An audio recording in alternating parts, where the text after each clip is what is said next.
advanced sintering now, and spark analysis sintering and hot pressing and high temperature. So there are various methods of sintering we can do after the cold compression.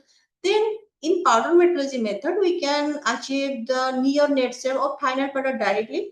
In some cases, there is a requirement of secondary processing in order to get the final product, like hot extrusion or finishing or any polishing is required as a secondary operation to achieve the final product. So generally, how it is useful, how it is important, or what are the main merit in powder metallurgy solid state method as compared to casting? Because in casting there is a problem of homogeneous mixing of reinforced and materials because of, and there this all these are occurs in solid state, but in casting there is a melting. We have to melt the metal matrix, so there is a problem of segregation, oxidation, and wettability issues also there in case of casting because of the high surface tension associated with the molten metal. So due to this, the powder metallurgy is widely adopted as compared to the casting method. So, and this powder metallurgy method, high melting, for which type of material it is suitable?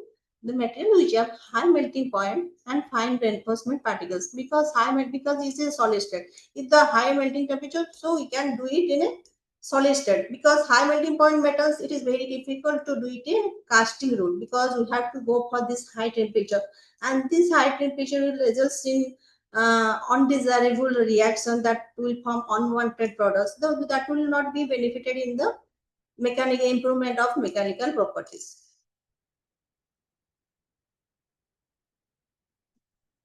So after powder metallurgy, nowadays here you can see and you have heard that the additive manufacturing nowadays, because additive, this is a novel and advanced method for making any metal matrix composite. It is a process by which a digital 3D design. Generally, this is a computerized design AutoCAD by using AutoCAD. So layer by layer, it will deposit layer by layer in 3D pattern. And this additive manufacturing is widely used for various applications. In the picture here, you can see there is a wide application of this additive manufacturing in furniture, in dental, automotive, implant. But additive manufacturing, very precise, we can do the very precise control of microstructure, dimension, accuracy. But there is some, because every process has some advantage and disadvantage. Additive manufacturing is very advanced technique. We can get a better product as compared to other conventional method. But this method is highly used at the end application, high end, for high end application, for day to day life application, whatever the component we are using. So that in that case, that will be very costly, and industry cannot afford such type of amount. So additive manufacturing is so classified into different different methods like beam based or non beam based. Non beam based, so we are aware of that silicate laser melting, sintering, electrogenically either laser beam or electro beam as a, they are used as a source of heat in this additive manufacturing test, which specifically in powder bed fusion process. Non-beam process like 3D printer, material extrusion, binder jetting, material jetting. These are the different processes that nowadays that are adopted for making such type for making high from means high end value product for many industrial applications. So that can be in a direct approach or indirect approach. They can be produced. So I am not going through the details about the additive manufacturing. What are the different methods? I will focus here on the laser-based fabrication, generally selective laser melting, because this method is widely used for synthesis of metal matrix composites. And from the picture here, we can see that this ceramic material are coated with the ceramic material coated with some metal. Because why it is coated? Because if you are coating this, the metal will not directly contact with the, it will enhance the bonding, it will enhance the wettability, so that there will be a strong adherence of the matrix with the reinforcement during processing. And in the processing here, we can see that there is a two platform. One is powder supply, that is a rake. It is associated with a piston, and another is a wheel platform. And this rack platform, what it does, it supplies the powder feed, and the powder are mixed coating material. First the ceramic are coated with a metal, then and metal and ceramic the mixture are powder are stored in this rack or powder supply chamber. Then it is a piston associated with the piston, and that piston has the movement up and bottom, so it will move and it will give powder supply layer by layer, and the laser will be used as a source of heat, and that will result in the localized heating. So localized heat means a specific region, so that there will be a, so in the final product we can get a strong, dense and well bonded composite. That is not possible in case of casting or other method, because of pura whole melting generally we do in the casting process. So the main advantage of this selective laser melting is, here you can see that there is a, because of coating, we are coating before feeding the material into the laser beam. There is improved bonding and load transfer at the interface, because the interfaces there is, we are not, because the solidification rate is very high, rapid cooling. So in that case there is no time to interact the matrix and reinforcement to form any other product instead of whatever we require. So finally, it will result in high density, and the as well as the density is high, the porosity is obviously low, and it will result in uniform distribution of the reinforcement particles into the matrix, which is most desirable in order to get better properties in the final product. So by optimizing this feed supply and laser parameter like scan speed and time, we can get the required properties in the final product.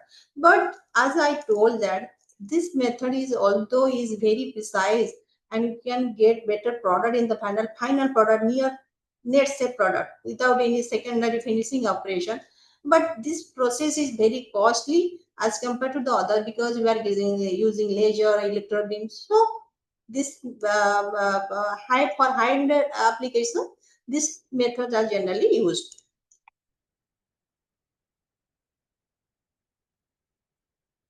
So, which method we will adopt? There are, I have shown some casting method, additive manufacturing, powder metallurgy method. So, as I told before, selection of material, the cost is a very important for all, for any industry or for any person. So, we have to look at the cost. So, here this graph, we can see that this is the energy. This left hand is the energy consumption, the different process, and the right hand side is the cost per part. If you can see that the number of parts is increasing, this additive manufacturing is almost constant, whether you are making a one part or many parts, large mass production. So for mass production it is okay as compared to the other methods, but powder metallurgy, if you are see that the number of parts is low, if the cost is low, if you are increasing the number of parts, mass production it is decreasing. Similarly is the case of casting. Casting also, if you are doing some mass production, then it is the cost also decreasing. If you if you see the energy consumption part, here you can see the in case of additive manufacturing, it's a very huge amount of energy is consumed as compared to the casting and powder metallurgy method. So here we can see that which method you can opt. So you can see that the powder metallurgy method is energy consumption is low, and the cost of production per part is also low. So powder metallurgy is a very suitable method for making any metal and matrix composite for any industrial application. So I'll show a case study here where what we have done here in this institute. I will explain the processing and consolidation of steel matrix composite by hot pressing method. And hot pressing method is a powder metallurgy method. So, as I told, before making any composite, we have to select the matrix, select the reinforcement material. So here again here this pie chart, you can see that this pie shares much of the aluminum, magnesium, and the copper, but iron amount is very, iron as use of iron as a matrix is very less. So although so there should be ratios to use iron as the matrix material to get better properties. Even iron, because iron and iron alloy are widely available and cheap as compared to the other materials in India specifically. And in case of iron alloys, if we'll talk about the stainless steel, austenity stainless steel, about the 50% of stainless production in India is the austenity stainless steel. And so, and stainless steel here, the main purpose, because as I told before, selection of material, any selection of material, in case of composite, we have to select the materials for what properties are generally required and what it is lacking. So that we can add or you can reinforce that material in order to limit its deficiency. So here, what objective, what motivate us, because stainless steel, last I talked, it is very cheap and is widely available, and it possesses good mechanical properties, good corrosion resistance because of chromium nickel, and but it has low hardness and high temperature. When it is used at high temperature, so it is not suitable for that application. So in that environment of high corrosive medium and high temperature, high load, this stainless steel is not suitable for that particular application. So there is a requirement of improvement of mechanical performance and wear resistance because the hardness is very low. But so there is a requirement to improve that hardness in the stainless steel to make it a potential for other extreme environment. Again, there is a generally stainless steel also used in the nuclear application for spent wet storage tanks. This picture here you can see that this storage tank they are using 304 stainless steel, and when the uh, fuel rod are used, spent fuel rod are stored in this reacts. So they always emit after use, they also emit neutrons. So this steel can the 304 stainless steel is very effective in slow down neutron, but it produces gamma energy by capturing over 25% of neutrons. So it will resist high energy. So that should be, so this steel should be placed within a seal so that it can attenuate the gamma rays and also slow down the neutron. So we are selecting material in such a way, we have to select a reinforcement material such a way that that reinforcement material should have capacity to slow down the, to absorb the neutrons. So my here our objective is twofold. One is the, we have to use the steel as a matrix. Again, whatever the properties it has already, this properties is okay, then we need to improve its the limitation like low hardness. So first is the increase its hardness and high temperature properties as well as the wear resistance to make it suitable for to use in extreme environment, and to make it suitable for the nuclear shielding application.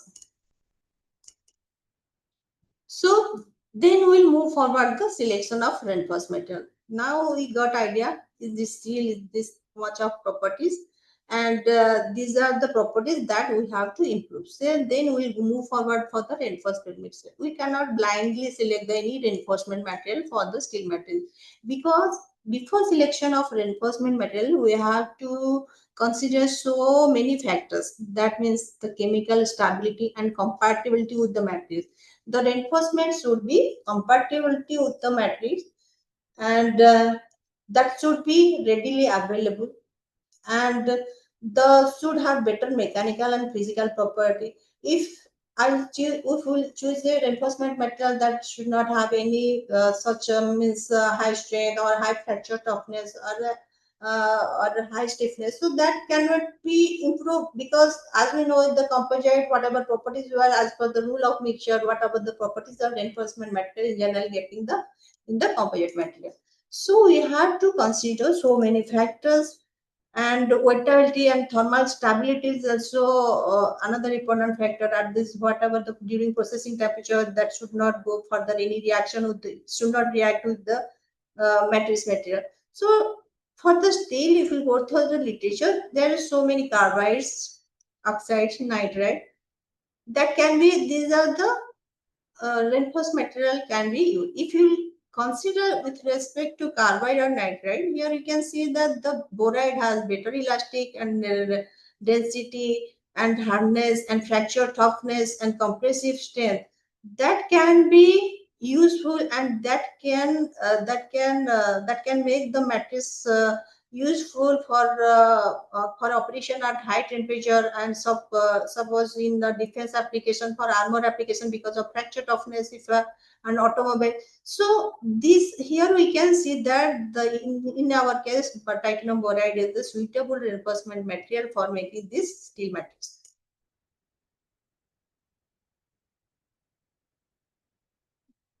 Here I've shown from some picture in from the literature. Here you can see that the Young's modulus with respect to density. Here you can see that there is the carbide and boride and oxide. Here you can see that TiB2 is here. We can see that at low density there is a high elastic modulus as compared to any carbide or any other boride, iron boride or chromium boride, or any metal carbide. So TiB2, we can say that if you use the TiB2 as an input material, it can improve obviously the Young's modulus of the matrix material. Similarly, if you are looking for the fracture toughness in order to make a defense or any armor application in which for multiple impact is necessary, here also you can see that here where is the TiB2. If you see just beyond the tungsten carbide, TiB2 place is here as compared to the any oxide and carbide and nitride. TiB2 has a high fracture toughness. So we can say that we can conclude that TI can be useful for improving the fracture toughness of by the matrix metal, making it suitable for the high temperature application or any defense application. Yes, here from the literature, here some researchers have also used this TIV2 for making the composite steel matrix composite, and they observed that if you are increasing the percentage of volume of this, or here they have used alumina carbide and TIV2. And here you can see that TIV2, there is improvement of elastic modulus in by adding TIV2 as compared to the alumina and the VC. So TIV2 is more suitable as compared to the any oxide and carbide for the improvement of elastic modulus. We can say that. Similarly, yield strength and the elongation, here you can see that it increasing TIV2 volume fraction, that is increasing strength and decreasing, but at the cost of ductility.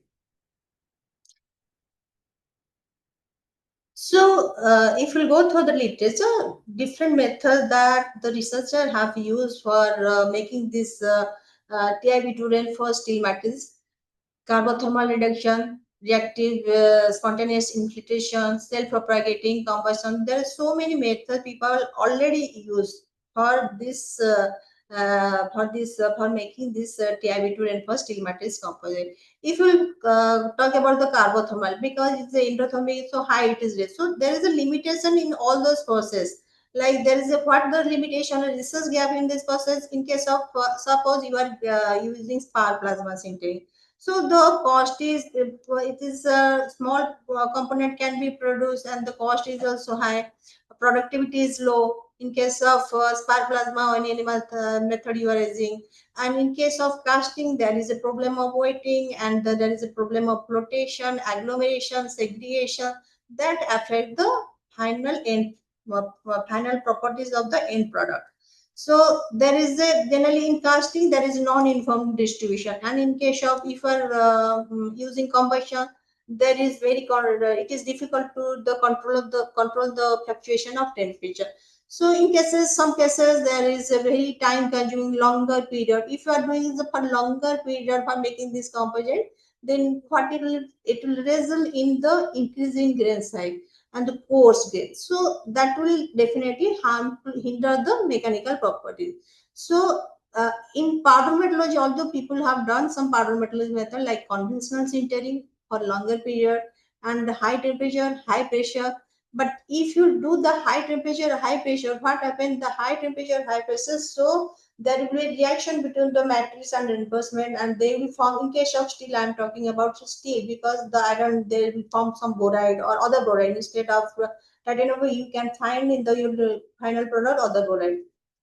So what it will do? It will hinder the mechanic. It will make the product brittle. So uh, from this, the main strategy is we have to synthesize this composite by using low processing temperature time. Time should be low so that we can control the grain size. Processing temperature should be low so that we can control the microstructure, interface kinetics, so that we can get better product in the final product.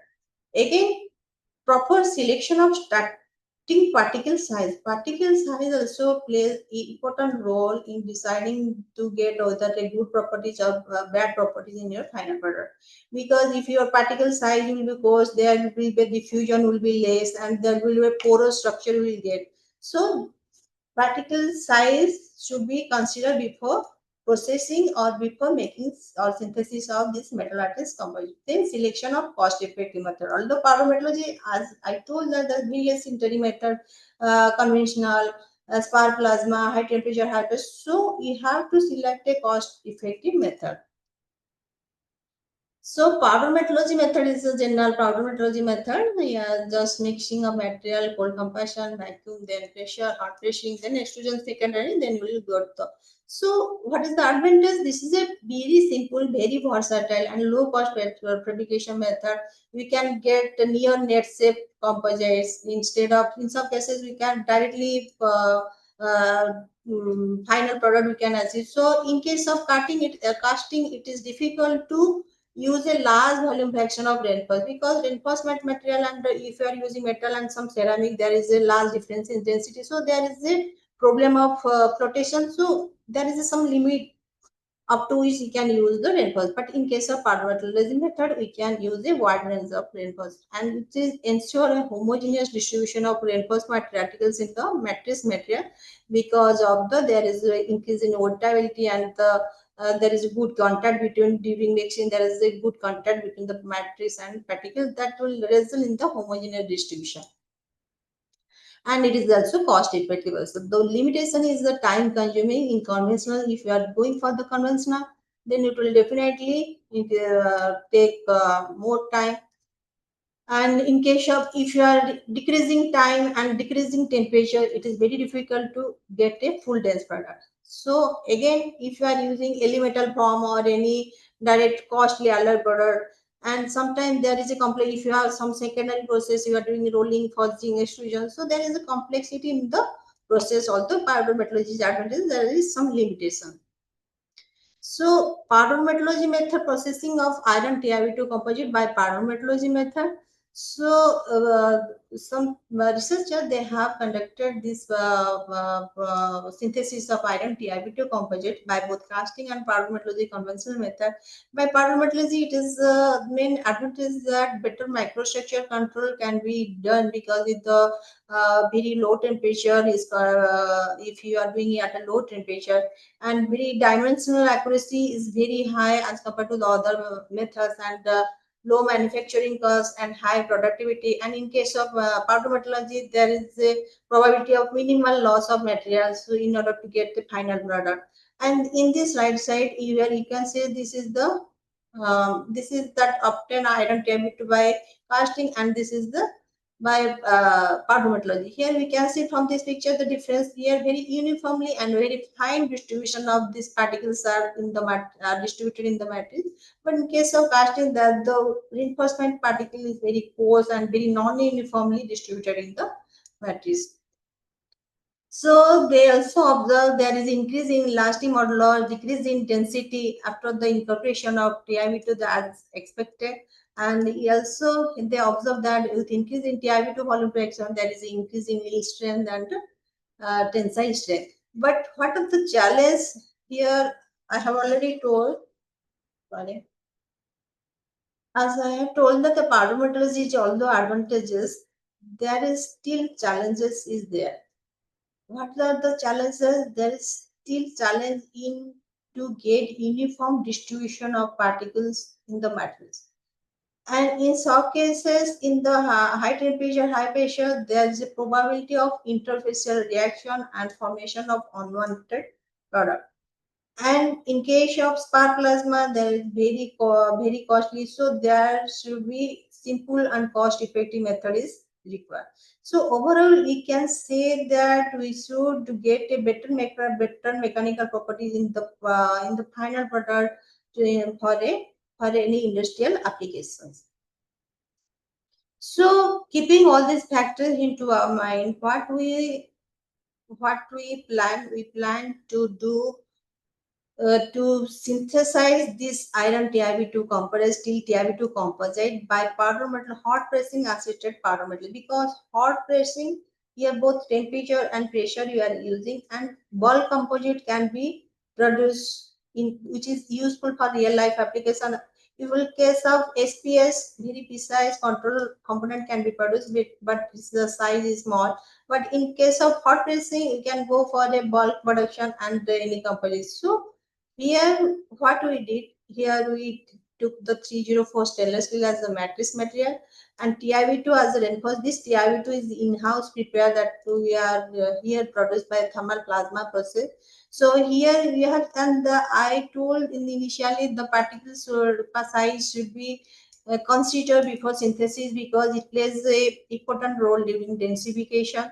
Because this is in powder metallurgy how the sintering occurs. This is a solid state diffusion process. If you diffusion generally that solid state the different mass transport like grain boundary or volume diffusion or the surface diffusion. If the surface energy is the driving force for this type of diffusion, if your surface area will be more, then the surface energy will be more, and the driving force will be more, and the densification will be more. So if you are taking a fine particles in your initially, then it will increase in the densification in your product.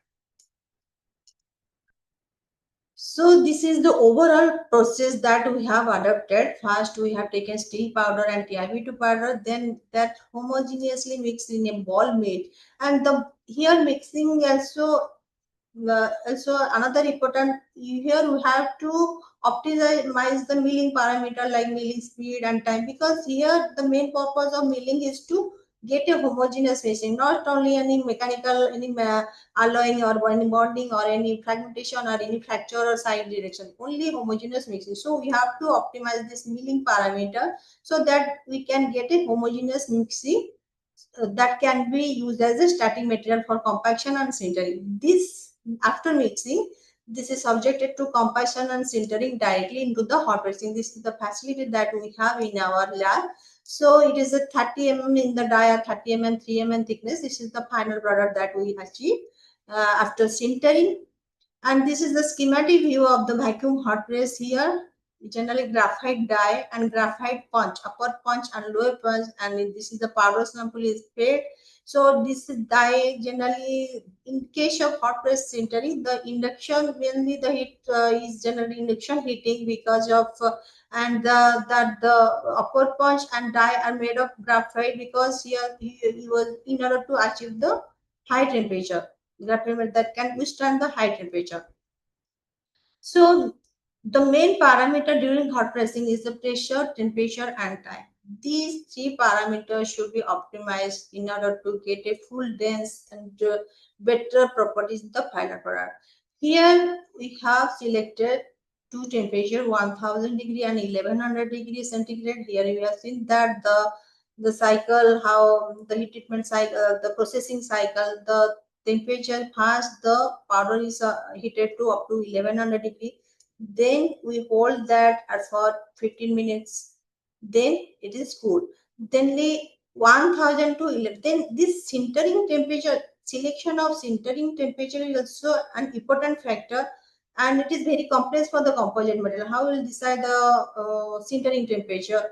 Generally sintering temperature we say the 0.5 or zero point 0.7 of the melting point of the matrix material. But there are various factors that affect the sinterability of a composite material. We have to see that depends on the reinforced particle size, morphology, distribution. All these factors should be considered before selection of any temperature and time. And here we have, if you go through the literature, and you can see the steel TiO2 composite, they above 1300 degrees, they are sintering, they are doing sintering at high temperature. But here we have kept low the temperature, pressure, and the time kept low in order to minimize the reaction between the matrix and reinforcement in order to avoid the formation of other borides like iron boride.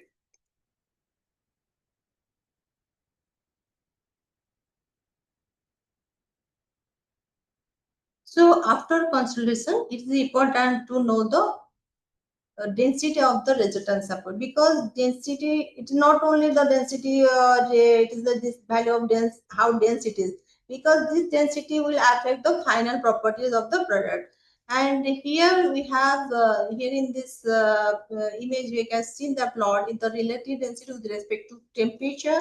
And this there are three on reinforcement steel with, here we have used 2 and 4 volume percent. We have not go beyond that 4 volume because it will adversely affect the mechanism, because it will, because the TiB2 is very low dense, generally 4.5 gram cc, and steel is 7.9 cc. So if you are going adding, then the density will be obviously low. So we only synthesize up to 4 volume version in order to see what properties we are exactly getting by adding this up to 4 volume. After that we have also tried 6 or 8 volume version, but density was very coming low. Here also you can see that only up to 92% is density related synthesis we are achieving here, although it is not as good as compared to other, like they are going beyond 96 and 98% is relative density, which is very much beneficial for getting better properties in the final product.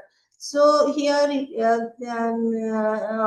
getting 92% of relative density, we can say that whatever the temperature and time here we are adapted, that is not sufficient enough to get full densification in an alternative steel, stainless steel grade exactly. So here we can see that with increasing temperature, there is an increasing relative density. That is very obvious because, as I told, that this is a solid state diffusion process, and this is a very thermal. As the increase, this is thermally activated process, solid state diffusion. As we increase the temperature, it increase the sinterability and increase the density. So it is expected that with increase in temperature. So if there should be a question that if we go for the 1100, the density can be increased. Although it is true that if you go for the 1100 degree, beyond the 1100 degree, so there is a probability of increase in density due to the solid state diffusion process because it is thermally activated.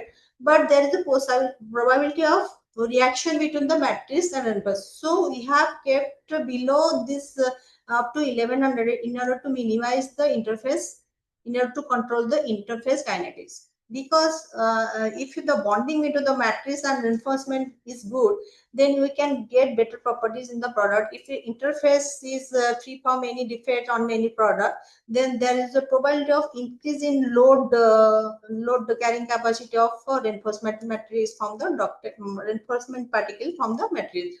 And from the SEM image, you can see, because in the densification, what process generally diffusion or plastic sliding between the particles. Here we can say there is a plastic deformation, deformed particles. So here we can see that the main densification mechanism is plastic deformation. There is deformed grains we can is observable. Here this is the composites in the 1100 degrees centigrade. There is a more dense at 1100 degrees centigrade. You can see that there is a small porosity in case of 1000 degrees centigrade. And this lower one here, you can see this is the 2 volume percent and this is a 4 volume percent. And 2 volume percent, if you can see that there is an increase in 2 volume case, there is an increase in density as compared to 4 volume, because as I told, TiB2 is a low density and it has green pinning effect. It has if it present at grain boundary and pin the diffusion. But in case of generally in literature, you can see that if he generally boron is present in any in matrix of iron, it will load the sintering temperature because of because So decrease the sintering temperature, increase the densification. So in that case, 2 volume percent, you can say that because of presence of boron, there is a increase in density. And but in case of 4%, there is a decrease in density because of agglomeration of this. Here some agglomeration you can observe in the image. So then after that, we can see that the microstructural study, what phases we have to check, what phases exactly form in the our product after synthesis. So that we also study the structural study of the material. And this SEM image is the for 104 steel without TiB2. And here you can say the main element is iron, chromium, nickel with the parent material. That some presence of pores are also present, because here in the density graph we have seen that there is not my, this is 90 to 92% is relative density we are getting. So this is the main phase in the 104 steel. And this is the composite material. The same image of the composite. And here we can see that three distinct phases are observed. And this gray one is the matrix phase. And this this is some darker gray. We can that some chromium base phase we observe here. And these are the TiB2 particles. The black one is the TiB2. And here we can see that these TiB2 particles are more or less uniformly distributed in the grains, and some inside the grain boundary. But there we observe some chromium phase that may be due to the increase in nucleation, or due to the thermal mismatch between the TiB2 and matrix there. So to accommodate this mismatch, so that the lattice strain, and that is the nucleation side for this transmission of chromium is. So, but for better understanding, again research is required why such type of chromium phase is formed during such low temperature and low pressure in steel TiB2 composites. And here the complete view. Here you can see the distinct phases. Black one, here you can see that this point is to Ti is the dominated peak, that is TiB2 phase. And this gray one is the matrix phase, that is iron chromium steel phase. And this is the chromium dominating peak. So you can see that it's a chromium phase. Three phases are present in the our microstructure. That's confirmation also. These phases also, in order to confirm the phases, again we have done some TM analysis. Also we found some chromium phases in our TM analysis. And here in this TM, as I already told, the interface plays a important role in deciding your mechanical properties. Here you can see that TiB2 interface is very clear. No defect, no force, and no any undesirable product is found. So when you are loading this composite, it can directly the load can be transferred directly to the TiB2 particles, have TiB2 particles from this ductile matrix. So you can see that very clear interface because of we are using low temperature and low pressure in our present case. So similarly, hardness. So we observe what is the hardness of the composites, the resilient composite. And here we can see there is a positive effect of TiB2 on the hardness, because of the hardness of TiB2 as the rule of mixture, and the presence of TiB2. What it will happen? It will restrict the plastic deformation and blocks the dislocation motion. So it will definitely increase the, due to the presence of this TiB2 particle, there will be increase in hardness. And in case of increase in volume fraction of TiB2, there will be increase in hardness.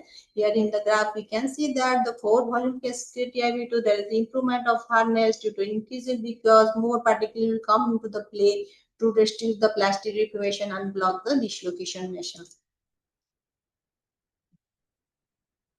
So after that, we, in order to study the plastic deformation behavior of this material, we conducted some nanonutrition test, because here we can by doing this we can measure the elastic modulus as well as the deformation elastic and plastic deformation we can observe. So this is the nanonutrition. Generally here we have applied 10 milliliter load, very nanoscale. And from this loading curve and unloading curve, we can determine the elastic recovery work and plastic energy distribution by the equation. Here we can see that the elastic recovery is given by the equation HM minus HF divided by HF. Here you can see that in the this HM is the this depth, maximum depth and maximum load during onloading, and this loading curve presents the resistance of the material to against the to the penetration of indentation. And this onloading curve, when it is onloading, it comes to this is the final depth at load of 0, and from the slope of the curve we can measure the stiffness. So we conducted whatever the composite we synthesized. We conducted the the indentation test. Here you can from the previous here elastic recovery work. This you can see that this is the final depth and this is the maximum depth. And here you can see that the elastic recovery is directly proportional to final. If your final depth is less, then elastic recovery will be low. If plastic energy distribution is similarly, it is directly proportional to the final depth. Plastic deformation will be low if the final depth is low. So here you can see this these three graphs. One is orange for the black one, red one is 2, and 4 one is blue one is 4 volume TTIB. Here you can see the final depth is decreasing with increasing with increasing TiB2 content. That means that is an increase in hardness. Means the recovery plastic deformation is plastic deformation is low because of low, so high stiffness is high but hardness is high, and lower plastic recovery of composite generally 60 to 70% was generally observed. In case of this is the 1000 degrees centigrade and this is the 1100 degrees centigrade temperature, and here you can see that the 1100 degrees centigrade there is a better lower penetration depth we are getting as compared to the 1000 because of the higher density in case of at high temperature. So this composite, in case of composite with 4 volume percent, there is an increase in hardness and increase in stiffness. So then elastic modulus was calculated by Oliver for analysis, and that elastic modulus, experimental value elastic modulus, we compare with the different models adapted in the literature. That is rule of Maxwell and Halfenstein model. And we have calculated by the under different isostrain and isostress condition. Halfenstein model, we have also calculated the elastic modulus by this model, and we compare how the experimental values varies with the different model. And here you can see that the experimental values are more or less close to the theoretical model values. But in case of 4 volume version, there is a huge increase in elastic modulus as compared to the model, and that we can see that here expression here the whatever equation that does not consider the particle size distribution, particle size model. So there may be some other factors that will increase the elastic modulus in case of in our case. So if you are increasing the TiB2, there will be increasing interfacial area, so that will enhance the transfer of stress from the matrix to the composite. So there will be significant advancement in the elastic modulus of the 4 volume TiB2 composite as compared to the 2 volume percent and the unreinforced steel. So again, compressive strength is also another important factor, because the knowledge of compressive stress and strain is very important in order to design a material for any structural applications, because we have to know under what state, under what condition the material is going to subjected to fail. So here also we conducted some compression stress in order to get an idea about the whether it is suitable for a structural application or not. So according to STM standard, we conducted the compressions test, and here we can see that the right side there is the increase in strength with increase in this TiB2 volume percentage. This is blue one 4 and the red one is 2 volume percent. But at the expense of ductility, there is a reduction in ductility as usual because of the increase in hardness due to this increase in TiB2 particle, they will obstruct the distribution motions, and they will increase the hardness, but they will decrease the durability. So here we observe that there is a reason why. What is the mechanism behind this such type of improvement of this type of strength? So there are different strengthening mechanism. If you go to the literature, you can see that there is different strengthening mechanism in metal lattice composite. One is Taylor strengthening. Taylor strengthening is generally, this is the strengthening mechanism due to the generation of geometrical necessary dislocations due to the mismatch between the thermal mismatch, elastic modulus mismatch. Here in this case, delta alpha and delta E, this is the thermal strength. And del alpha is the difference between the coefficient of thermal expansion between the matrix and reinforcement. And in case of R1 strengthening effect, here we know you are aware of the R1 strengthening effect because of decreasing interparticle spacing that will increase the strength and formation of dislocation loop. So there will be increase in obstruction to the dislocation motion. So another is load bearing effect, and this R1 strengthening effect is generally this is applicable to the particle size whose is below 5 micron. And here, as we have taken 2 micron, so this R1 strengthening effect is applicable in our case because of decreasing interparticle spacing and the increase in the obstruction to the dislocation motion. And the load bearing effect, here you can see that there is increase in volume fraction of the reinforcement material. The load bearing, the load transferring of from the matrix to reinforced will be more with increase in volume fraction. So here in the picture, here we have calculated according to the increase in yield strength.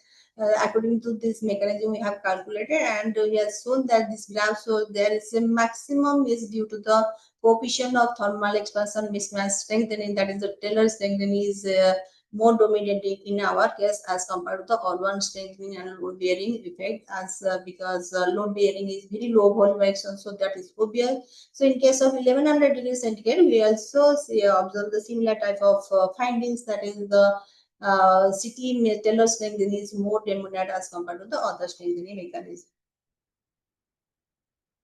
So after this increase in yield strength, then we have used a different model in order to see the increase in this yield strength. The two model we are adopted, that is the Hansen model that consider between R1, Taylor, and yield strength. And there is an interdependent relationship between the strengthening mechanism, and we have adopted summation model that also the individual, they are generally the strengthening mechanism of individual R1, Taylor load. So here also we compare the experimental increase in yield strength with respect to model, with compared to the model, the same model and summation model, and here you can see that the increase in strength is more or less close to the model. Whatever experimental values we are getting, there is a very close match with the model values, with the experimental values. And here also you can see that the porosity is low, but strength is, in case of 1100 degrees centigrade, the porosity is low, 1000 degrees, sorry, 1000 degrees. But here we can say that TiB2 is the main playing main role in increasing this strength because of shrinkage phase hardening effect that causes the increasing strength of the final product. So after that, after getting this properties, by we compare our properties, whatever the literature available, what are the properties all the researcher have observed in their either hipping or spark plasma sintering. And here we can see that or more or less the properties are comparable, and some cases we are getting better properties as compared to the other methods like hipping. So we can please say that the hot pressing is suitable method, and it is, we can say that it is also cheap as compared to the spark plasma or hipping process, hot isolating process, high temperature process, which is very costly as compared to the hot pressing. And we can produce in a mass production by this hot pressing on any size component, or any near stress components can be produced by this hot pressing methods.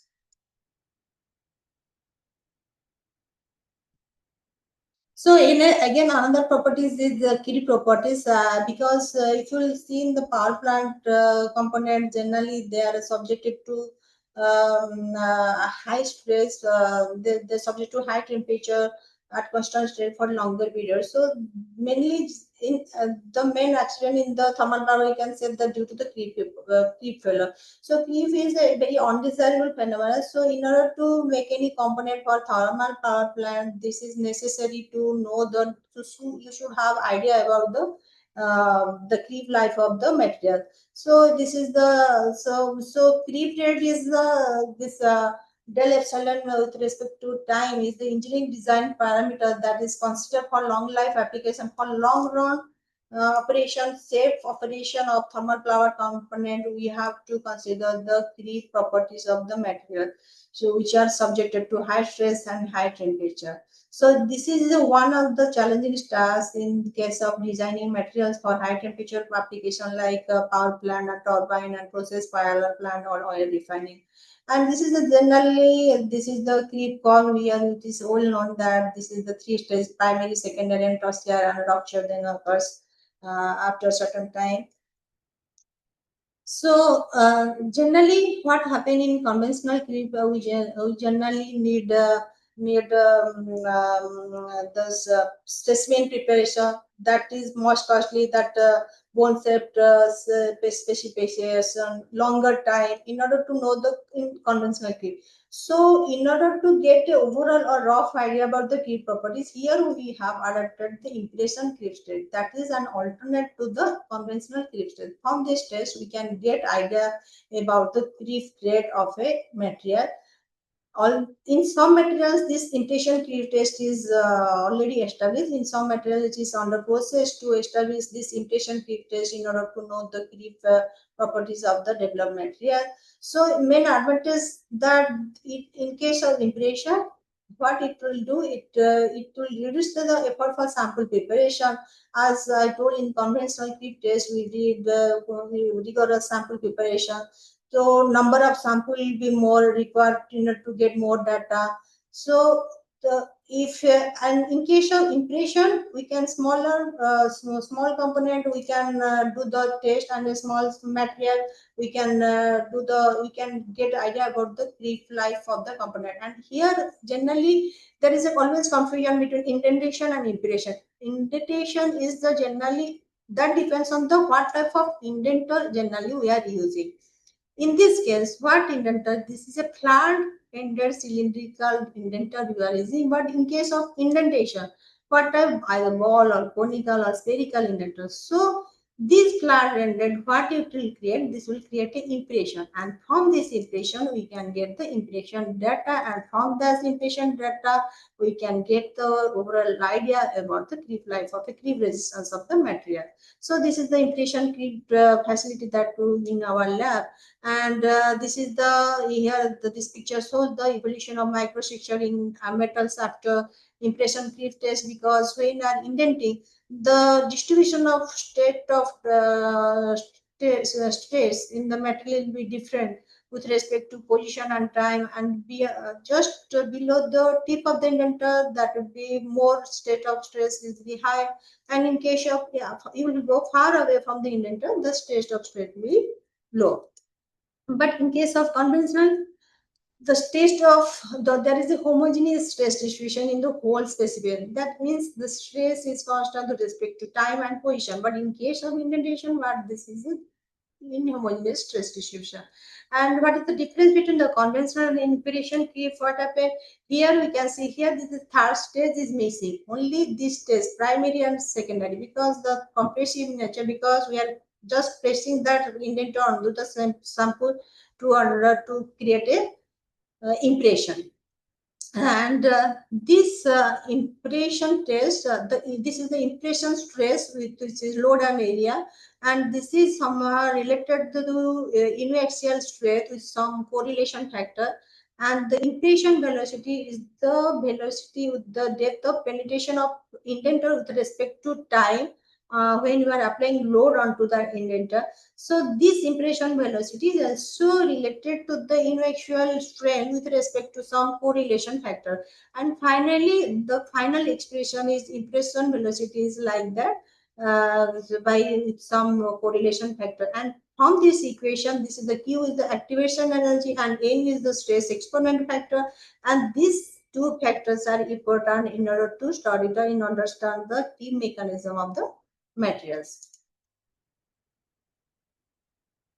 So these are the some impression creep results of the steel composite that we have performed, and we have varied the load and temperature from 870, and the decision or selection of the load and temperature we have selected from the deformation map of 304 stainless steel. And here we can see that this impression creep test will give a data of depth of indentation with respect to time, and this depth of indentation here will give the creep resistance idea about the creep resistance of the material. And here you can see that the depth of indentation is very low. Depth of indentation is very low in case of composite as compared to the on-reinforced steel. That means this composite, there's a TiB2 has a positive effect or beneficial effect in improving the creep behavior of this steel materials, because in the microstructure you have seen that some TiB2 particles are present in the grains and some particles are present in the grain boundary, and there are different creep mechanisms like grain boundaries, like uh, sliding diffusion creep, and since they are present at the grain boundary boundary, so they after the grain boundary sliding, thereby improving the creep resistance. So they decrease the grain boundary sliding, increasing TiB2 content. So if you increase the TiB2 content, obviously the grain boundary sliding will be reduced and the creep resistance will be improved. So here we have also observed that by keeping at constant temperature, different stress, constant load, different temperature, see how the material behaving at the temperature by varying the temperature, by varying the load. So here we see that there is the effect of stress, they depend on both stress and temperature. And here I forgot to say that one thing, that in case of conventional creep, the stress and temperature difference in conventional creep test is similar to the stress and strain difference in the this inflation creep test. So there is also effect in the load and temperature. With increase in temperature and load, there is a decrease in this creep. Increase in temperature, there is increase in indentation. There, that means the decrease in creep resistance. But if we compare the on-reinforced steel with respect to composite, there is improvement of creep resistance in the reinforced steel as compared to the on-reinforced material, because of the presence of TiB2 acts as the barrier to the dislocation motion and restrict the grain boundary sliding. So in case of there is, you can see that there is a longer primary range stress in the case of composites as compared to the on-reinforced steel. That is because of one hardening, because of the generation of high dislocation and the dislocation hardening we can see. So the stress, effective stress is reduced, that effectively indirectly reduces the creep rate and improve the creep resistance as compared to the on-reinforced steel. Then creep mechanism can be generally N stress component and Q activation energy. These are the parameters from which we can say that what type of creep mechanism is operating in your material. And here also we calculate the stress exponent from the plot of ln versus impression velocity and ln versus impression stress at constant temperature. From this we can calculate the stress exponent, and the activation energy was calculated from the plot of ln of impression velocity with respect to 1 by t. And here you can see that the stress exponent values from 3.5 to 5.3. And generally we know that if n stress exponent is n equal to 1, then the creep mechanism is general diffusion. And if n equal to 2, then it is a grain boundary sliding. If n equal to 3 to 8, then it is the dislocation creep mechanism. So here we can say that because we are getting 3.55 to 3.3, we can say that this is a dislocation. This is the main dominating mechanism is the dislocation creep. And similarly, activation energy, here you can see that with increase in TiO2 content, there is an increase in activation energy. And here you can see that the for ordinary first stage, that is 149 kilojoule per mole, and that is very more or close to the boundary diffusion activation energy for 304 stainless steel. So we can see that the main dominating mechanism, key mechanism in ordinary first steel is the boundary diffusion control dislocation key. And case of composites, TiO2 reinforced steel composite, the activation energy varies from 298 to 338. That is more or less close to the lattice diffusion. So we can see that we can say that the main dominating creep mechanism in the reinforced steel is the lattice diffusion control dislocation creep. Because here you can see that with increase in TiO2, there is increase in activation energy. That means decrease in effective stress and increase in obstruction to the motion. So that we can say that this TiO2 is beneficial in improvement of the creep behavior of the on the steel matrix.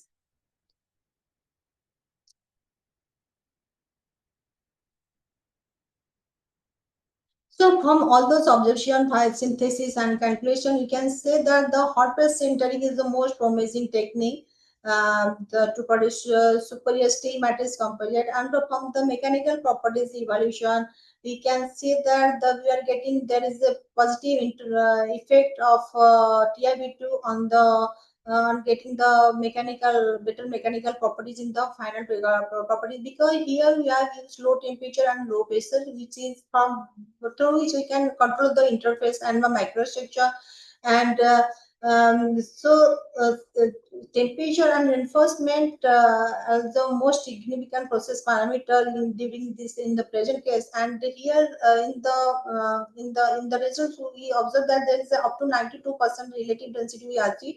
So there is that in the parameter is not sufficient into to dense structure. So but we are getting better properties, key properties, composite hardness because of second phase hardening effect. You can say that. And another thing is the clean interface, which is most important requirement in order to get the better properties in the final product. And we have here in this present case we have used impression creep test instead of conventional creep test, which is an alternate to conventional creep, so that we can get idea about the creep strain rate of the developed material, so that we can design any material for the further any application, structure application, or high temperature, high stress applications. So, come to the conclusion part. This, although if we see the both of the literature, you can see that there is a vast in number of works already done in by using different materials, different reinforcement materials. There is a still there is a scope for there is scope for this metal matrix to do research in metal matrix composite. We can develop new matrix material, new reinforced materials which are not till now not explored. We can explore we can go for the workability and bonding nature, how we can improve the workability, some case in casting, how we can sometime we are using suppose additive manufacturing and coating. So how in that area we can resource how we can improve in this field, how we can reduce the voids and porosity in the final product. So how we can increase the interfacial bonding into the materials and reinforcement material. And what are the sustainable method, what are the methods that the industry can adopt for the production of this composite, for making it is a potential for the different application for automobile and aerospace. So there is a vast scope for this making this metal matrix composite, because in every case we have to optimize. So whether you are taking any process, we have to optimize the parameters, and you have to see the wettability and the interfacial reaction. So many things you have to optimize. So there is a there is scope to do research by again new matrix metal according to our demand, according to the day-to-day demand. We can think for the different matrix material and different response material and different processing methods, so that we can reach by we can finally end with a low cost processing method with better properties as compared to the existing material, so that we can reduce the import substitute. Generally some materials that are imported from the outside, some materials, so we can replace that material. So there is a large scope of opportunities in metal matrix composites. So we can do further research in still all those various work already reported in the literature. There is a lack of understanding between the process parameter and the final product, for which there is a lack of commercialization of this product. So there is a vast work, large action of work is needed in order to know the thermodynamics in the kinetics and the large number of data should be generated, so that we can produce the product and we can commercialize the product and we can reduce the import substitution for a potential application. Thank you. Thank you for your attention. Thank you, ma'am. If anybody has any questions, I have finished in time, hopefully. yes, yes, ma'am. Yes. So if anybody has any question, you may ask.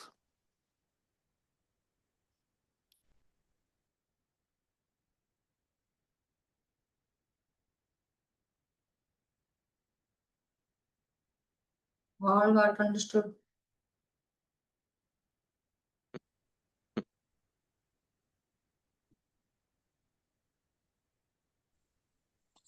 Hello, madam. Namaskar. Hello, namaskar. Madam Shibovrata Mati from GIT, Gangapatna. Oh, Madam, how to calculate residual stresses? I have not shown any residual stress. That equipment is actually there is a separate equipment is required for residual stress, and its cost is very high, and we don't have that facility also. That XRD also we can calculate the residual, but that specification is something different. Whatever conventional XRD we are using, so residual stress is something different. Madam, from heat input, can you calculate residual stresses? No, from heat input again you can calculate residual stress. Okay. Thank you, ma'am. Mm-hmm. Any other questions from participants?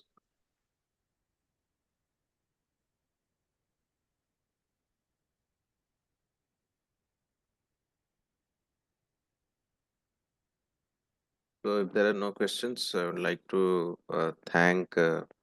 Silani Sahu, madam. Okay. Just one question. You can, Is there any usage of this kind of material under sea? Usage. Sorry, I did not get you actually. Can you repeat the question? Hello. Yes. Is there any usage of this kind of material under the sea, like oil, gas transportation?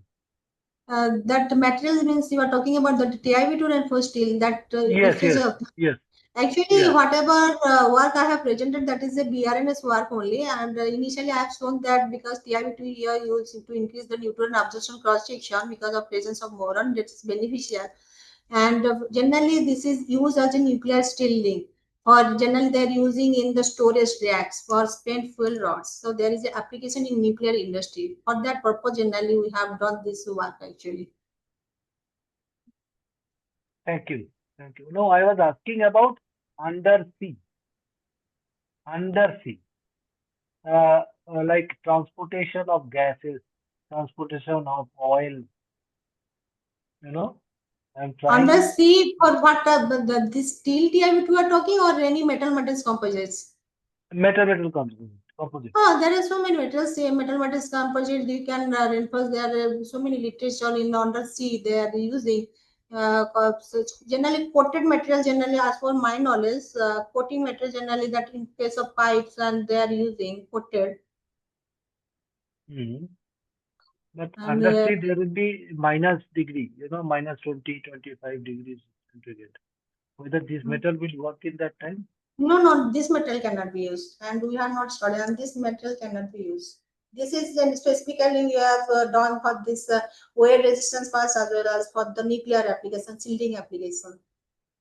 Okay, so it's a high temperature material, isn't it? Yes, yes. I understand. Thank you. Thank you so much. Thank you, ma'am, for a very insightful lecture on synthesis of steel-based composites, advanced manufacturing techniques. We thank you that you joined us for this FDP session. Thank you, ma'am. Thank you. Thank you, Amal, for inviting me and for giving me opportunity for to Thank share you. my idea in such a wonderful Mm. platform. Thank you. Thank you, ma'am.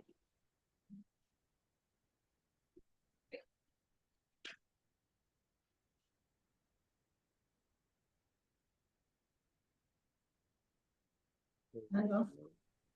Hello. Yeah, can you hear me?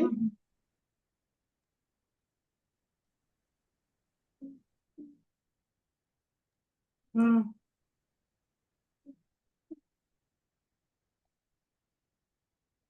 Mm.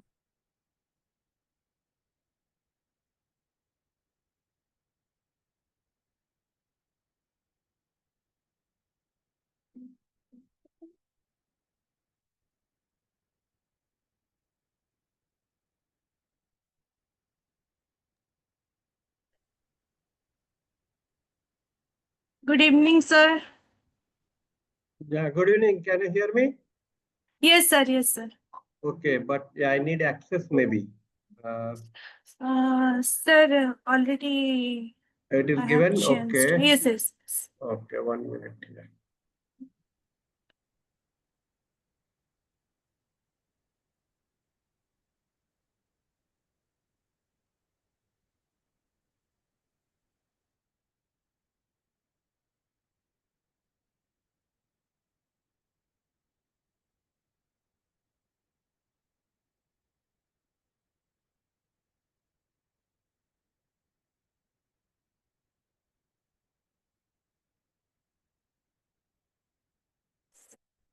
So next speaker of this session is Professor Animes Mandal, Professor School of Minerals, Metallurgical and Materials Engineering, Indian Institute of Technology, Bhubaneswar. He joined IIT Bhubaneswar in 2012. He was at the Metal Processing Institute, Worcester Polytechnic Institute, USA, as a postdoctoral fellow, where his work focused on developing new aluminum alloys for automotive industries. His research interest includes liquid metallurgy of aluminum alloys and its composites, including semi-solid processing. He received his MTech and PhD in Metallurgical and Materials Engineering from IIT Kharagpur. He has more than 80 publications and 2 patents to his credit. He has supervised 6 PhD students and completed several research projects. Currently, he is working on development of aluminum alloys for elevated temperature applications, additive manufacturing, and recycling of aluminum alloys. So let's welcome Professor Animes Mandal, sir.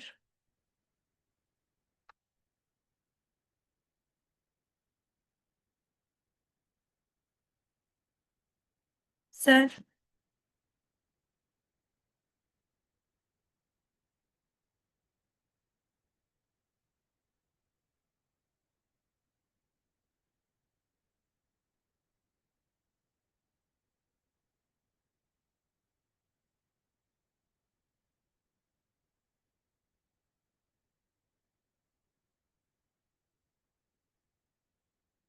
I think sir will join back again.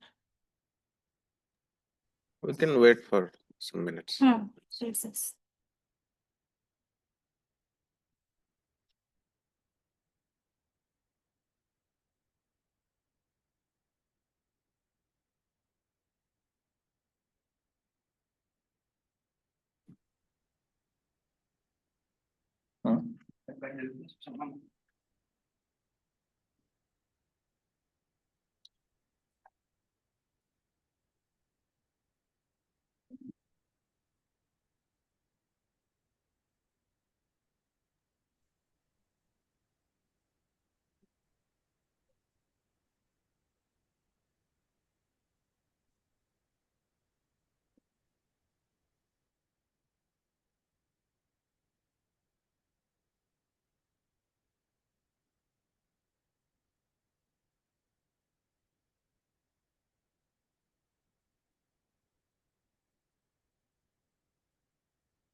Jacket की बस वो होगा, price होगा। Price अच्छा था। हाँ, price है। Movement वाला ना? हाँ, सर्टिफिकेट तो मेरे पास बैग में। सर्टिफिकेट सोच रहा हूँ यहाँ पे स्टेशन है तो आगे लैमिनेट ही करा लूंगा, सेफ रहेगा। रोड का कोई स्टेशन ही होगी, लैमिनेट ही करा लूंगा। ठीक है सर, तो उसको देखते हैं। हाँ ठीक है। कल पूरा दिन घूमना ही है, तो 6 दिन 4 दिन। Good night. Good night, good night.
Sir, please try now.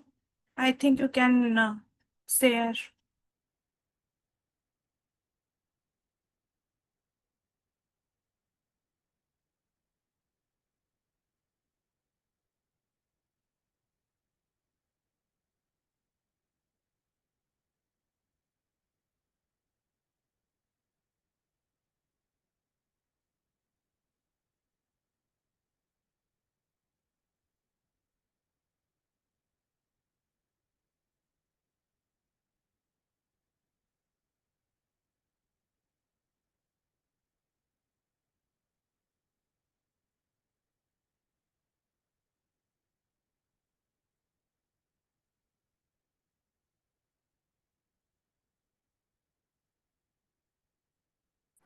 So I have shared the screen. Are you able to see it? Yes, sir. Okay, fine. Okay.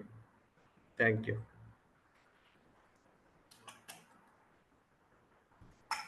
So this is the full screen. Yes, sir. Yes, Okay. sir. Yes, sir. It's visible. Yeah, maybe I can start. Yes, Fine. sir. Okay. Okay, I think how many participants I forgot to see.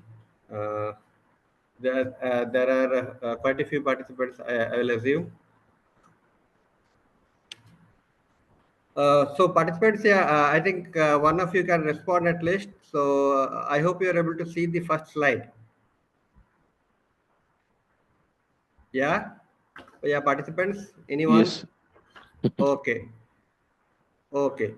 So, uh, so welcome to this particular FDP program.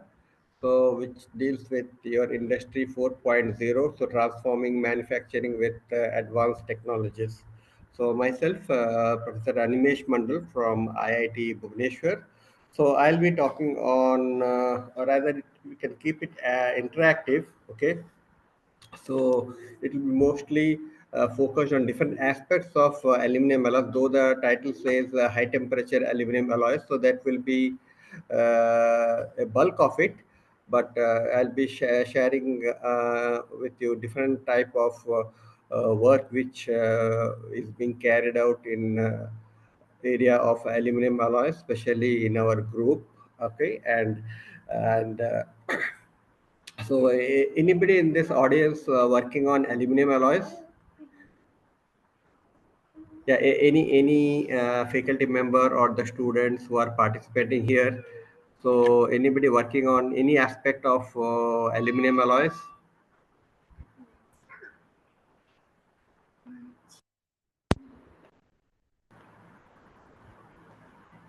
Yeah, maybe not, right? Okay, fine. So I'll go ahead. Okay, so you can see. So these are the work which I'll be presenting.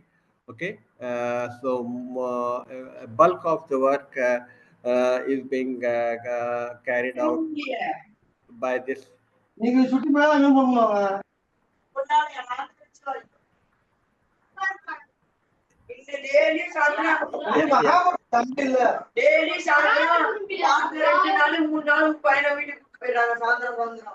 Yeah, can somebody unmute the thing? Mute the thing.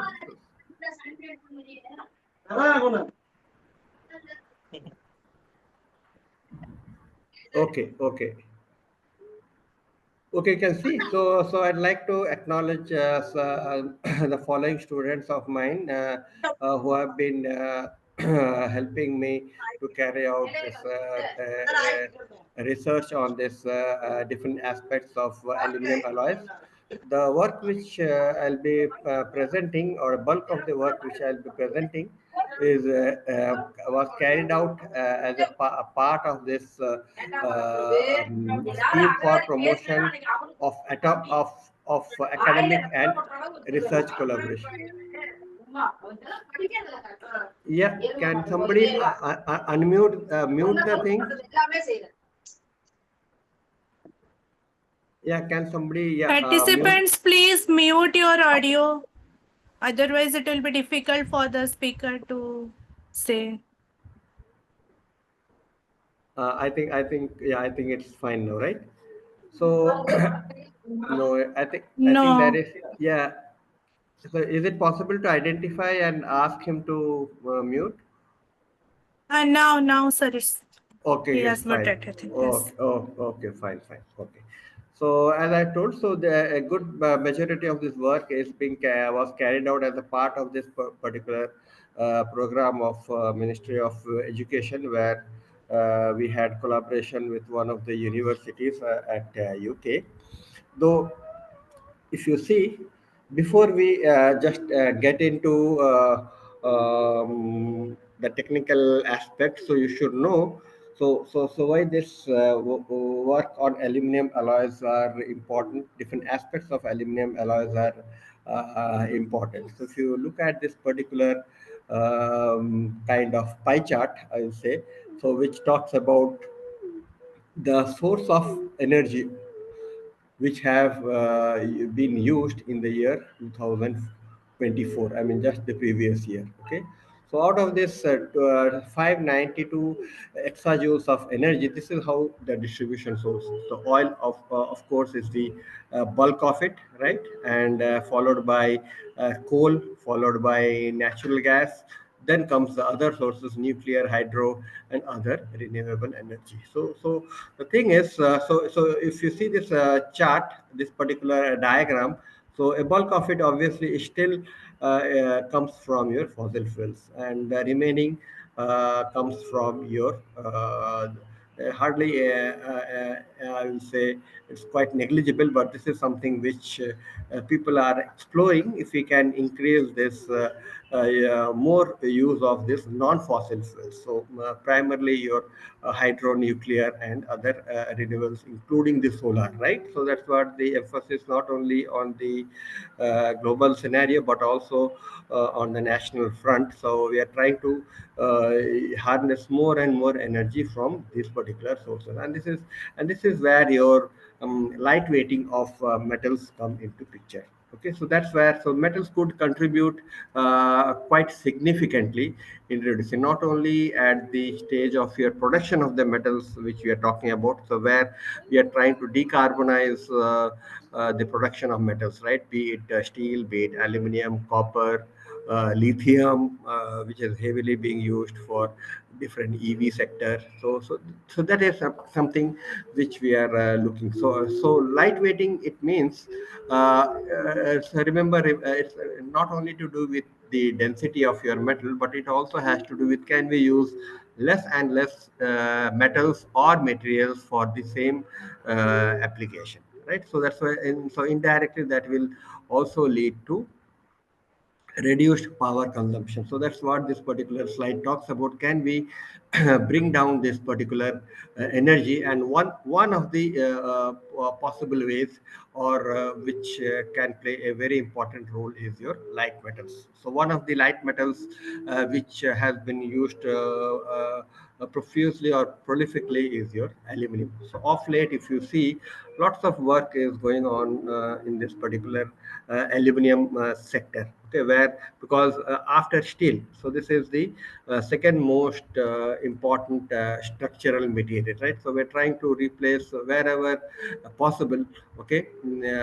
The different aluminum or copper, different steels or copper grades with the different grades of aluminum. Of course, not at the expense of the performance, but in order to meet different requirements. So if you see, so aluminum of late, if you look into the applications, it's not only the structural applications, but people are also looking into of different varieties of functional applications. So could we harness, or could we use the electrical conductivity of this aluminum in appropriately? Could we use the thermal conductivity or any other optical properties or the damping properties of these aluminum alloys, so that we could slowly replace the existing metals with this light metal? So that's where your aluminum becomes important. Okay, so I'll not be covering all of these. It's not possible to cover, but still, if you have any queries and where we are heading towards aluminum research, the other part which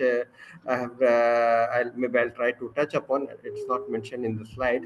something is your recycling. So we should try to use more and more of your recycled aluminum or the secondary aluminum, which we more popularly know, right? So that's something which is we should be targeting.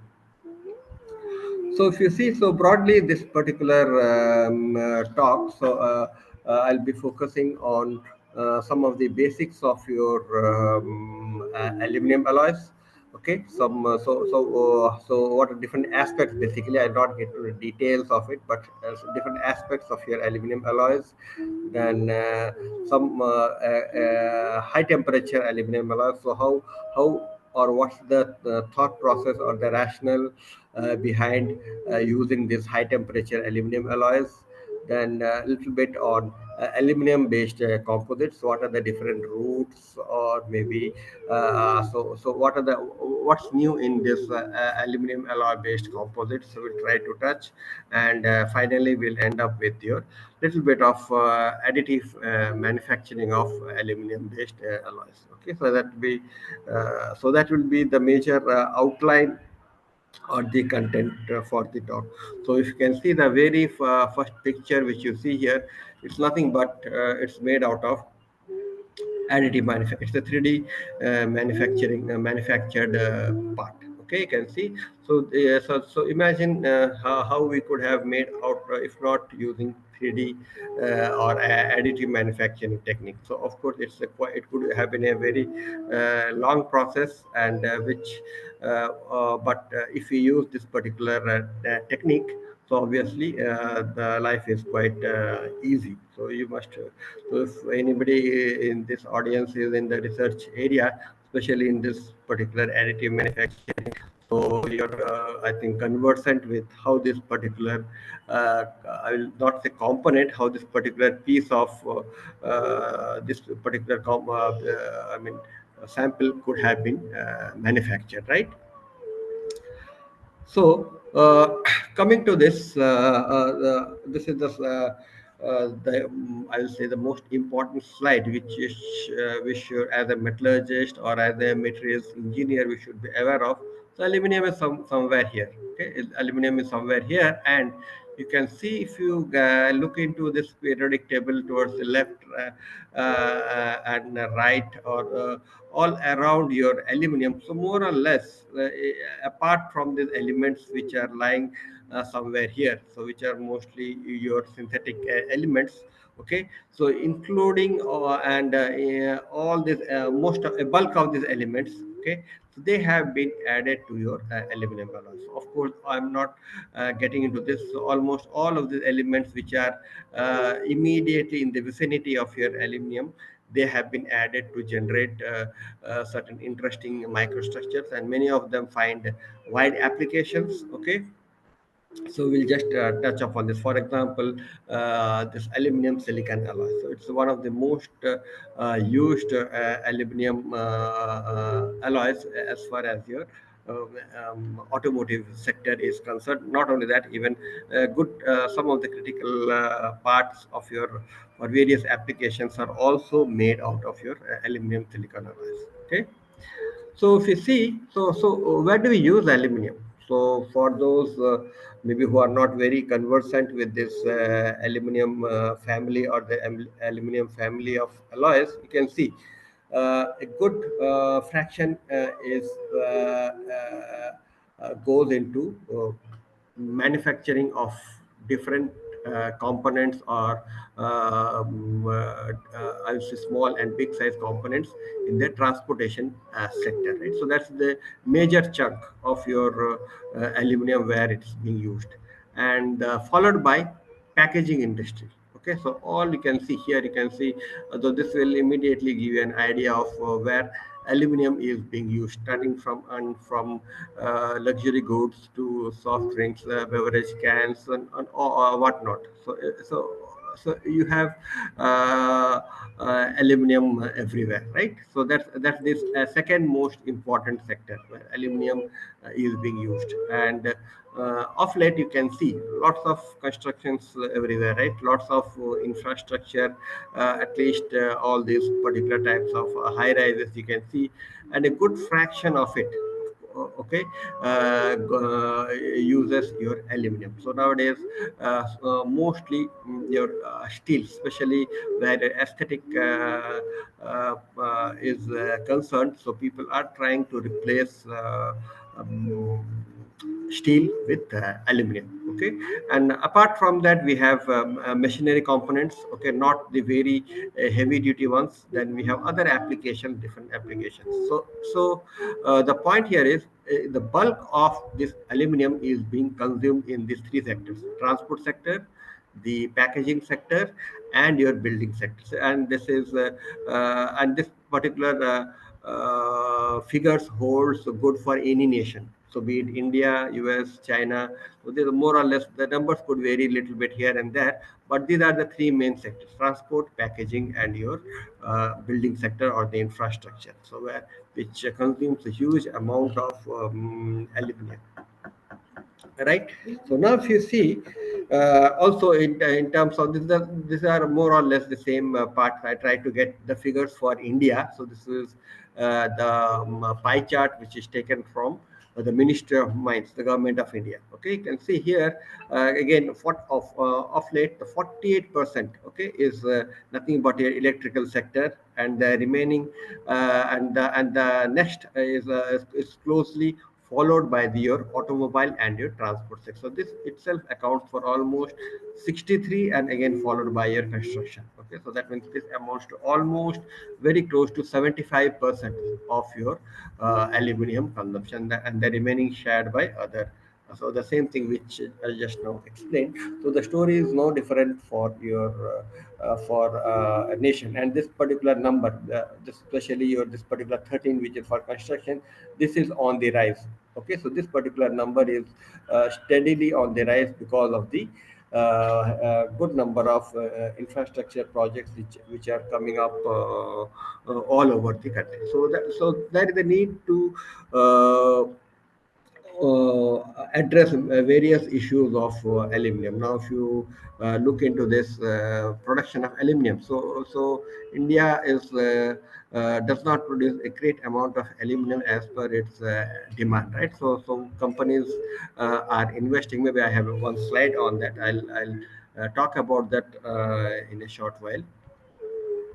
So there are lots of issues and challenges. So I'm not even getting into the extractive part of this. So aluminum typically the main ore from which the aluminum metal is extracted is your bauxite, right? But and which is converted to your alumina, that is using the BS process, and from the BS process we do the electrochemical treatment. That's the electrochemistry of your alumina along with many other ingredients. That is what will result in your liquid aluminum, the primary aluminum which we call, right, the aluminum smelter plants which we have at different locations in India.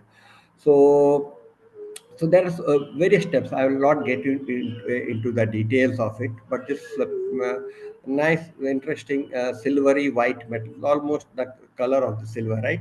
You can see in the liquid state, it's almost the color of the silver. Even in the solid state, of course, the shine is lost because of the presence of aluminum oxide, but more or less the color becomes it's it retains its color even in the room temperature. So it's generally the color which is specified for aluminum, we call it silvery white. Okay, rather than just simply calling it white, it's a silvery white color luster, right? And the important thing, so there are many steps which gets into goes into preparation of a really high quality aluminum casting. Okay, so these are the ingots which you are seeing. Okay, which are the result of several other steps which is not shown in this particular slide. And finally you solidify this into particular molds as of your choice. Of course, it will depend from the company to company. Okay, so these are called as your aluminum ingots. So which are again which can be remelted to get different shapes. Okay, finally, as per the mold design, you can get different shapes. So there are many challenges in this melting and casting of your aluminum alloys. And again, it's no more.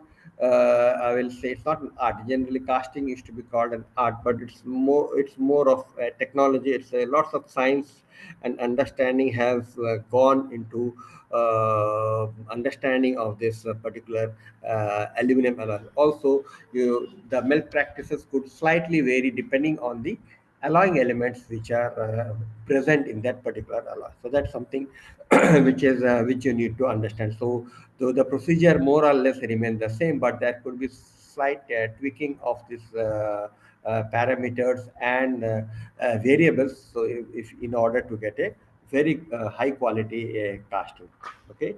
And okay, so maybe I'll get into some other details later on. Now, if I try to take a cross section of any aluminum alloy, of any aluminum alloy, uh, especially if it's of a slightly larger cross section, okay, that means slightly larger casting. It's not a very small casting, but a larger casting. So you can see it will look something like this. If I take a vertical, suppose this is I have a cylindrical casting, and I take the cross section of it, the transverse cross section, it will look something like this.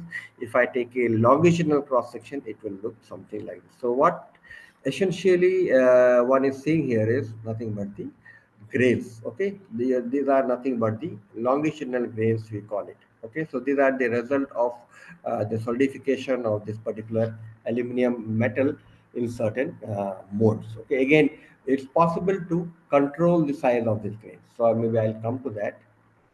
You can see this is an animation taken from a literature which shows that how these grains are formed. So this is not solid, but we call this as dendrites. Okay, it's like a pine tree kind of structure, right?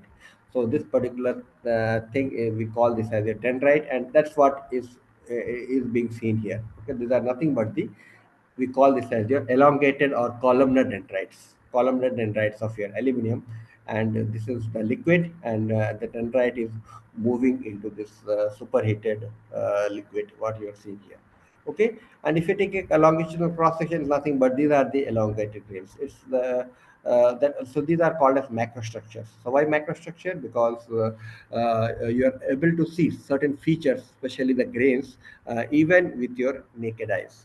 Okay, these are not optical microstructures, by the way. These are simply, you need to do if you have metallurgists in this audience, you know what is metallography, right? We know we do a detailed metallography of this. That means the polishing followed by etching. Etching is nothing but treating it with certain chemicals so that we reveal these grains and grain boundaries. So that's what is going to give you this particular beautiful macro structures, where which reveals nothing but the grains only. You can only see the grains, whereas other phases you may not be able to see it, which are of very fine in size. Okay, the finer phases obviously you will not be able to see it.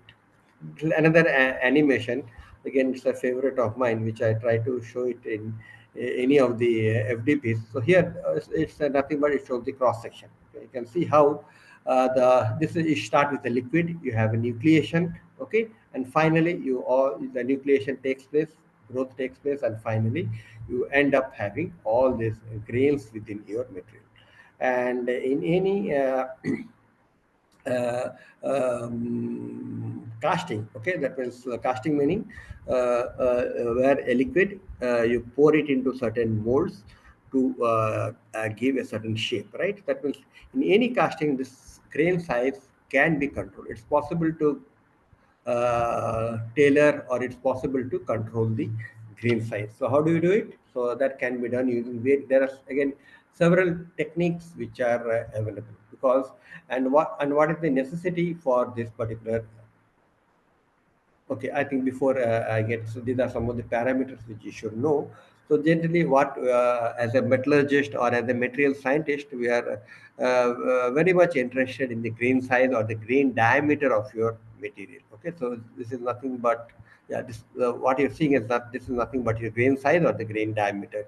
Okay, and here you can see there's another term which is associated, which we call this as your secondary dendritic arm spacing. You can see this is called as a primary dendrite. That's the main branch. Okay, and you have branching here. So those are called as your secondary dendrites. Okay, which are branching from the primary dendrites.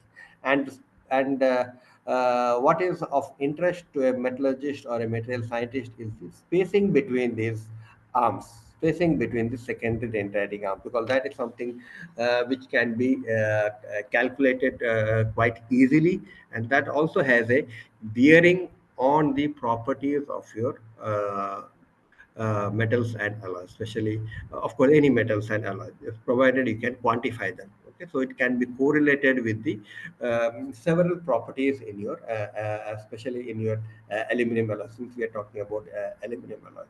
Okay, so that means it is necessary to know. Okay, so how we can control this size. So generally speaking, so we have, okay, maybe I, yes, so this is one important slide which talks about a concept of your grain refinement. So what do you mean by refining? So refining, it simply means we are trying to convert this large or coarse columnar grains into a very fine equiaxed grain. That means you don't have a growth in a preferred direction, rather you have grain growth almost equal in all the direction. As a result, what you'll end up having is nothing but your equiaxed grades. So that is something which is of great interest to a metallurgist. How can we obtain fine equiaxed grades? Okay, because metallurgically, if you see, the strength of your material, the hardness of your material is directly dependent on the grain size. Okay, that means finer the grain size, the stronger or the harder is your material. Okay, so that is just one of the properties which we can correlate with the grain size, but there are many implications of having a very fine grain material. That means so by if you go by the definition, so grain refinement is nothing but it's a deliberate suppression of columnar alpha aluminum grains. So because we're talking about aluminum alloys in this, so alpha aluminum grains to your fine equiaxed grains. How? By addition of your certain heterogeneous nucleation sites. There is a concept of your nucleation in your in materials, which we know, which is very popularly used for controlling the grain size, and that's your heterogeneous nucleation. So, what do you mean by this? So, it simply means, for the time being, what you can understand is basically adding some foreign particles. Okay, or if you can create some particles within the melt also, that means some particles to be added to the melt, so that it will act favorably as your substrate for your nucleation of your alpha aluminum plates. Okay, so that will result, again, the concept is not very easy to understand, because there are lots of theories, lots of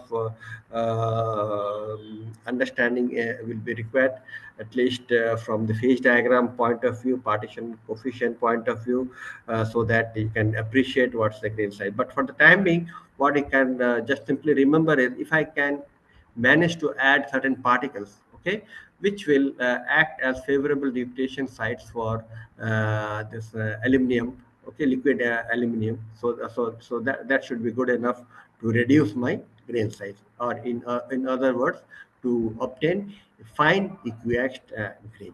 Okay, and some of the, so how do you do it? So generally, to the assay, we take a pure aluminum. Okay, so what you do is you add this particle. These are certain particles which, when added to molten aluminum, so it will act as nucleation sites. Okay, to create this fine equiaxed. And so the question is, how do we add these particles? Of course, these particles are not added directly as such. So we add in the form of certain alloys. That means if we can create these alloys, okay, these are called as grain refiners or master alloys. If we add these alloys, because these alloys, if you see, these are certain combination. I have not mentioned the composition deliberately. So it's an aluminum titanium boron. That means this particular alloy will have titanium boron will form this particular intermetallic. Okay, aluminum and titanium can form this particular intermetallic. Aluminum and boron can form this particular intermetallic. So all these particles will be present inevitably in this particular alloy. So this is a ternary alloy, right? So if you add this alloy, that means a very minor quantity. If you can add this alloy, so what, when you're adding few chips, okay, you need to drill it out, add few chips. So what essentially you're doing is you're adding these particles, and those particles are nothing but this is what we are adding. Okay, if you can add this particles, so obviously it will cause extreme very good grain refinement. Okay, and and the ternary grain refiners, again there are again so many a new class of grain refiners also. That means particles like titanium carbide also has been added to effectively cause this particular. So this is, so I'm focusing on this particular slide because this is something which is very very basic to any aluminum alloy. So any aluminum alloy, before you cast them into any mold, so this is a must. Okay, you have to grain refine, that means this so that you can reduce the size of your aluminum alloy. So if you are not adding this, so obviously you will not be able to get any advantage in terms of properties of your aluminum alloy. So this is a kind of a mandatory practice, a melt practice, which has to be followed for any aluminum, be it a cast alloy or wrought alloy, any kind of alloys. Okay, so this is as I told, it's the desirable microstructure. We do not want this microstructure either. We always will go for this kind of microstructure. So there are a lot of work we have been carrying out maybe in the past few years. So especially to develop, because there are lots of challenges in developing these particular particles. Okay, it's not it's easier said than done.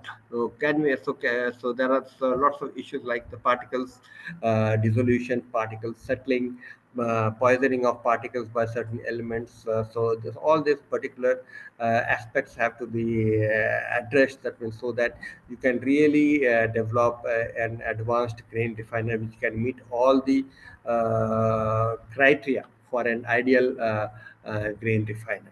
Okay, so that is something which people are still working on. You can see it's a very though it's a this particular work has been going on for several years. I mean, work on developing new grain refiner, but still the work is still going on, and lots of companies, especially aluminum casting interested aluminum casting industries, are working together to develop this particular new aluminum alloys. Okay, then aluminum 20 silicon alloy also we have worked on. So we tried to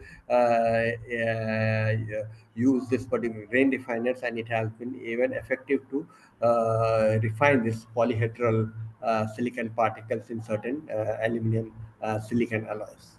So I'll not get into details of all of these. So some more studies to just to prove that yes, these new grain refiners or the particles have been are very effective in reducing this particular grain size of your alpha aluminum. This is the slide which shows when added to pure aluminum how this grain refinement of primary aluminum is quite effective. Okay. So just to conclude, so what's the need for this particular grain refinement? As I told you, of course, the strength and the hardness, but also there's a bunch of properties which affect your grain, which are affected in a positive way when we do grain refinement. High in strength, high toughness. Okay, there is another concept called as hot tearing. That means metals do that means after casting you will not develop any cracks within your casting. So that's something which grain refinement does to your material. Okay, then uniform distribution of second phase, uniform distribution of porosity. Okay, and extrusion. So if there are mechanical engineers, also metallurgists, you're aware of the word extrusion, right?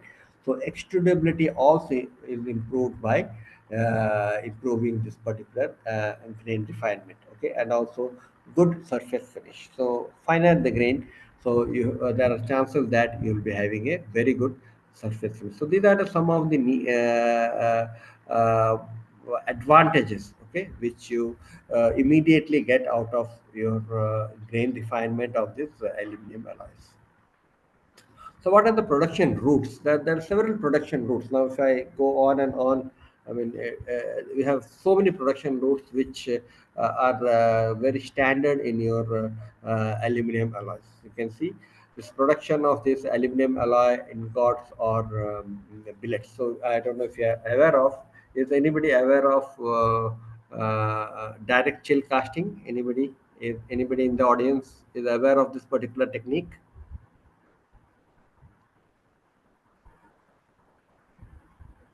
Maybe not. Okay. So here what you do is, so though I don't have the slide to show you what's that casting practice, all this, what is showing is nothing but it's a casting. Okay. All this you can see here, right? And many more in the back, just behind the front row. So all these have been produced in one go using a special technique which we call as a direct chill casting. Okay. If anybody belongs to is from Nalco Anugul. So you can have a look at this particular process. It's a very interesting process. It's kind of, I will say, a semi-solid. It's a semi-continuous metal casting process. So you are aware of the continuous casting of steels, right? But this is not a continuous casting. Rather, we call this technology as your semi-continuous technology. So where you don't do that long billets, but sufficient enough for many applications. So direct chill casting, CHILL. Okay, so these are some of the billets which are produced, and these are the raw material for the secondary production. For example, these billets now can be cut into certain shapes as per the requirement for, say we want to do certain forging operations, or we want to do certain say extrusion operations. So these billets can be cut into certain lengths, and finally they can be transported to those particular secondary industries. Okay, then this is another technique where we produce this kind of ingots. Okay, we call this as a property ingot. So what's the property ingot? So it's nothing but, again, all this here, this particular technique, it's special technique where these ingots are generally solidified in a copper mold. Okay, in a heavy copper mold, and as a result, we will get a very fine grained ingot. Why fine grained ingot? Because the copper molds which you're using, okay, and due to the very nature of this particular process, okay, the cooling rates experienced by this particular ingots is very high. Okay, and as a result, so we know that due to the by the theory of this cooling principles, so higher the cooling rate, okay, so higher is the cooling rate, the higher will be the finer will be the grain size. Okay, so this is another advantage which we get by cooling this particular aluminum alloy in this particular copper molds. Okay, so coming to a little bit of technical aspects. So if I think metallurgists who are aware of, or the whoever is aware of phase diagrams, will be able to appreciate this particular slide. So here I'm not getting into the details of this, but the solubility of different elements in aluminum will play a or plays a very important role in deciding the properties. Okay, the solid solubility. So those who are conversant with the concept of solid solubility, solid solution hardening, okay, interstitial hardening. Okay, so solubility, that means the atoms can either substitute for one another. Okay, so take the positions of one another. In that case, we call that as the substitutional solid solution. But if the solid atoms can occupy the interstitial spaces, okay, between the atoms, So those will be called as your interstitial solid solution forming elements, right? So accordingly, we have so many kinds of so many elements forming or the hardening can be caused either due to solid solution hardening or there are other mechanisms. So one of the major mechanisms of hardening in your aluminum alloys is your solid solution, because a good number of alloying elements have or show significant solid solubility, especially at your eutectic and your peritectic temperatures. Again, if you are not aware of this, so I will not have sufficient time to explain this. Okay, whatever. So this combines, this particular summarizes uh, what are the maximum solid solubility of different elements in aluminum. Okay. Okay, so this is all taken from certain references and which has been beautifully summarized here. Okay, the other important, very important thing which you need to understand is this particular, the point number 2. Okay, so apart from these elements, this the gases like hydrogen. Okay, is soluble in a greater extent in this liquid aluminum, and this is something which causes lots of trouble to aluminum casters. Okay, if hydrogen is soluble in larger amounts in liquid aluminum, and if you cannot remove this aluminum, this hydrogen from your liquid aluminum before you pour them into different molds, so you'll always end up having different kinds of porosity. Okay, now the extent of porosity will depend on the amount of hydrogen which you have dissolved in your aluminum melt. Okay, so the hydrogen is something which is really has to be taken care of. So that means you need to find a means to remove this hydrogen. So in this particular slide shows the extent of hydrogen solubility in liquid aluminum. So read this as 0.2. So this is the German literature where they use this particular convention. So this is 0.2, 0.4, and so on. Okay. So here you can see at the melting point of your solid aluminum. Okay. So 660, right? So you can see even the hydrogen is soluble in the solid state. Remember, this is a solid condition, right? Because you are below 660. So even in the solid state, okay, so aluminum can dissolve hydrogen. Okay, of course, the extent is very, very less, but it is good enough to cause lots of problems even in your solid state. But so what happens in the liquid state? So as the solid aluminum converts to liquid state, so immediately there is a rise or there is a drastic increase in the hydrogen solubility. You can see there is a drastic increase in the hydrogen solubility in your aluminum. Fine. So and this is something which has to be really addressed. So that means if you are melting, so what's the major implication of this particular plot? The major implication is, so you need to be very careful before you choose your melting and casting temperatures. That means you have a choice. Say, I want to do the melting at 750, or I have to do at 800, or I want to do at 850. So that means you need to be very, very careful, because as you're increasing the melting temperature, you're dissolving more and more into more hydrogen into your aluminum melt. Because remember, before you do the final casting, okay, that means if you before you pour the aluminum into your melt, so you have to remove all this hydrogen from your melt. Okay, and there we call this technique as a degassing. Okay, degassing of hydrogen from your aluminum alloy. Okay, and that itself is quite an expensive affair, so you need to be really cautious about that. So several casting techniques have been developed to uh, cast different aluminum alloys. So some of the most industrially popular casting techniques are your gravity die casting, okay, and high pressure die casting, then low pressure die casting. There are many more. So these are some of the very commonly used technique, okay, and most of the I will say, if you take these three processes, maybe around 80% of your cast aluminum alloys maybe or maybe more, okay, must have been made out of this particular three casting processes. Okay, so that's why this particular thing. So here what you do is nothing but the liquid aluminum is poured into this mold cavity. So here what you do, you have a liquid metal which is rammed into this particular die cavity at extreme forces. Okay, at extreme forces, and the metal flows almost in a turbulent manner, fills the mold, and you get your casting.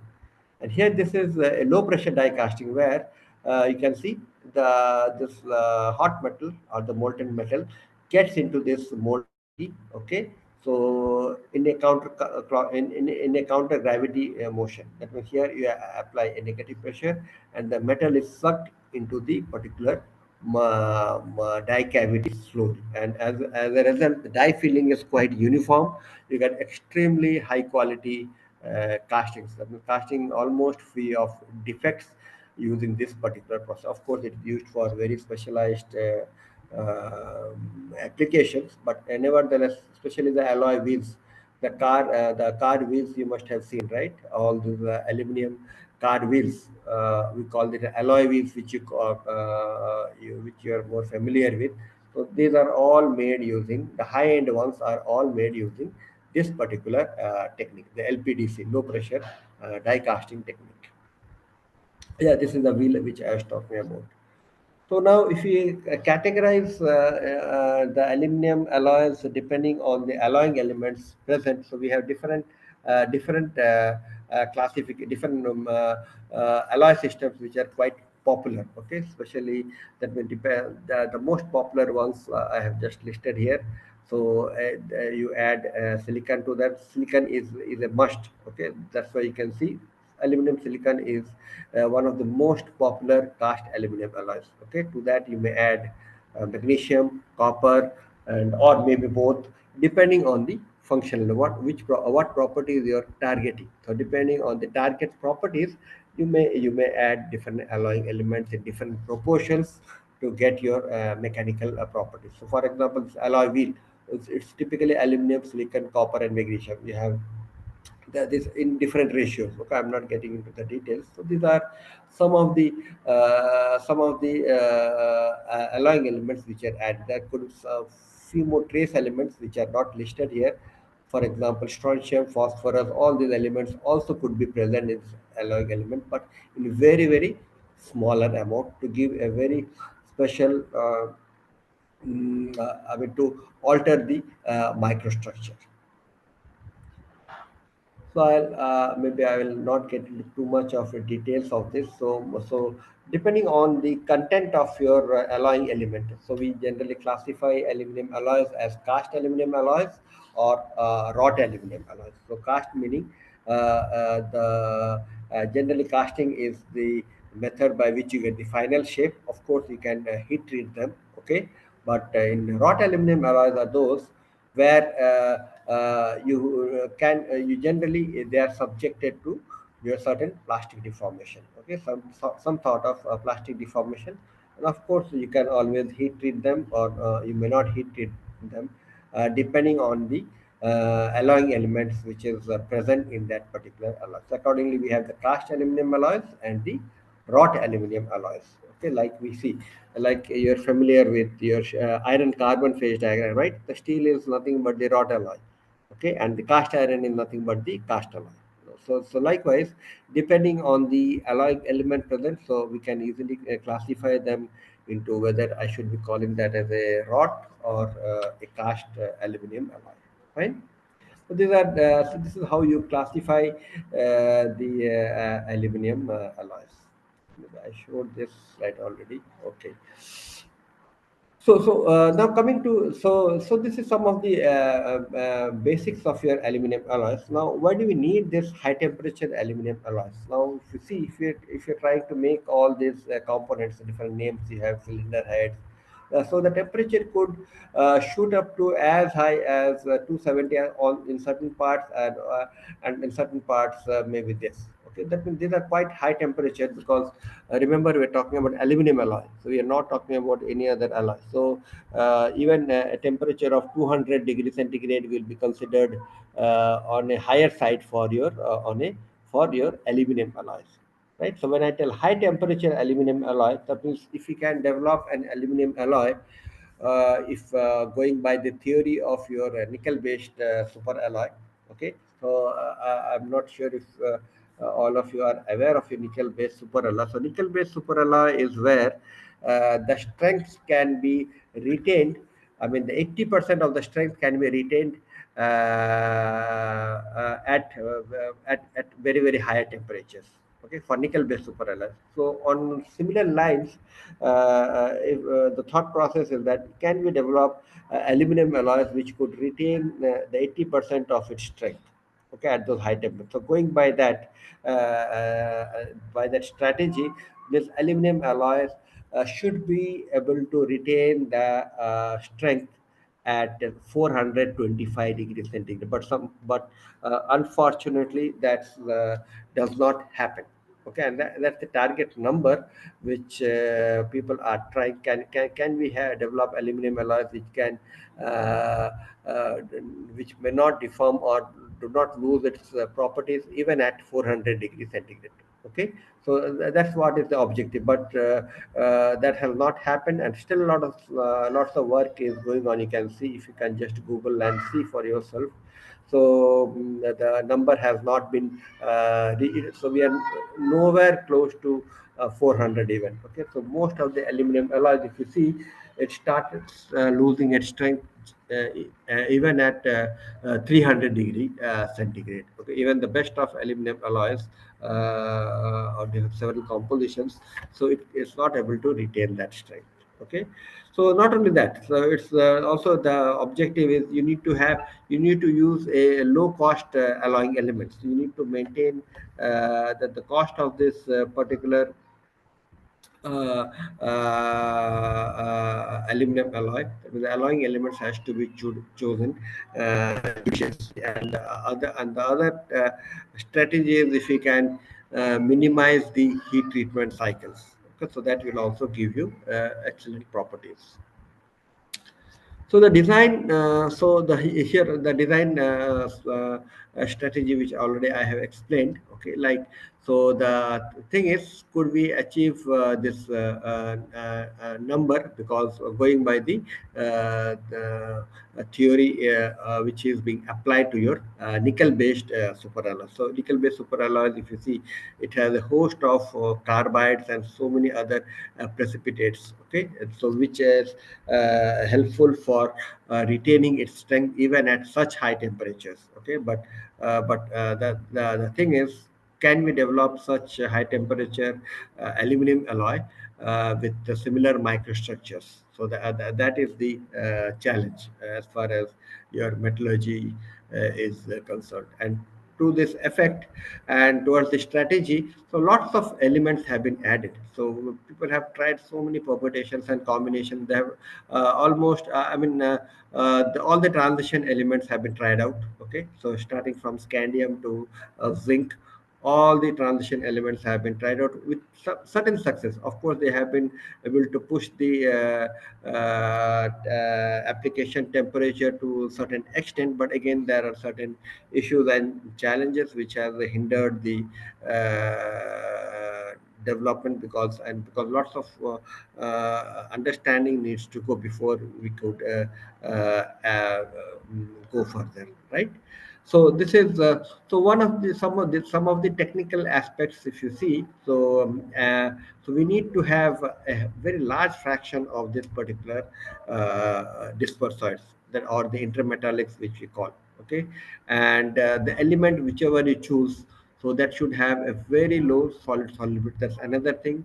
And the low diffusivity in aluminum, that is, the element should have very very low diffusivity. Okay, else you'll start having very very coarse phases. And of course, the most important thing, because ultimately, be it a cast or a wrought alloy, the first step which goes into giving a shape is nothing but your casting. So castability has to be something which has to be taken into consideration. So when you're designing any new alloy for any application, though here we are only talking about elevated temperature. Okay, so castability is something which is something which has to be looked into, which has to be measured, okay, so that you need to quantify this particular parameter so that we can achieve this, we can develop new aluminum alloys for the future. So I'm not getting into too much of technical details here, which mostly talks about your different, okay, maybe I will skip this for the time being. So in this direction, since we are talking about new aluminum alloys, so a good amount of work has been done on your aluminum cerium.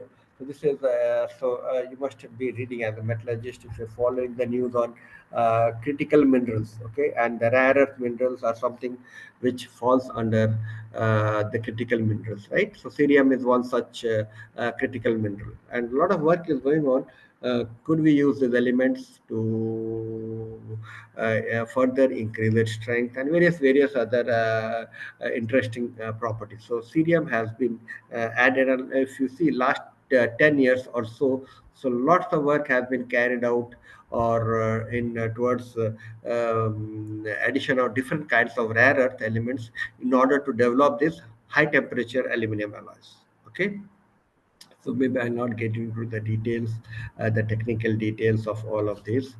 So some of the, you can see, if you are fascinated with the microstructure, so something, an aluminum cerium alloy microstructure is quite unique. It's quite different from the other eutectic microstructures. So if you are familiar with aluminum silicon or aluminum, say, copper eutectic microstructure, this is something very different from those set of microstructures. So okay, and this is the phase which is responsible for slight improvement, I will say, in the high temperature properties of this class of aluminum alloys, okay, AL11C3.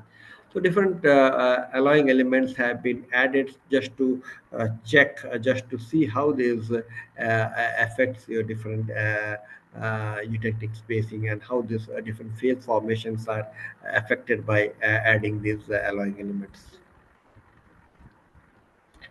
So also some work was tried out if you could refine these phases of these different phases which are precipitated in this or formed in this aluminum cerium based alloys. So we tried out some gravity casting, some suction casting, which was I think the experiment mainly carried out at ISA Bangalore, and also many other experiments were carried out at different locations. And just to give you a glimpse of, so we've also tried to do certain annealing experiments at certain at higher temperature to see whether whether the microstructure showed a significant change, whether the hardness showed a significant change, and what was the variation of your hardness at as a function of different alloying elements, basically different compositions.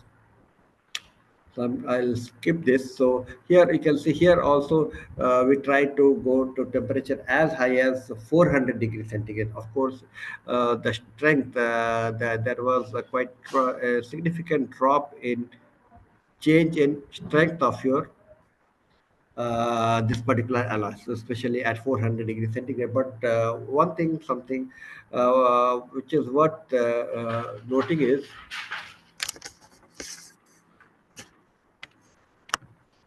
the hardness does not drop significantly even at very higher temperatures. So like you can see, so at 400 degrees centigrade, so even after 100 hours of aging, okay, the hardness is maintained. So at 200, 300, so that is something which is encouraging.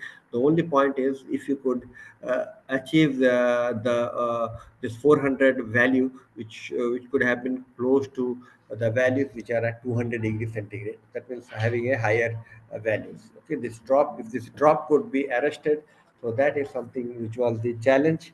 And a lot of work is going on so that we could address this particular issue.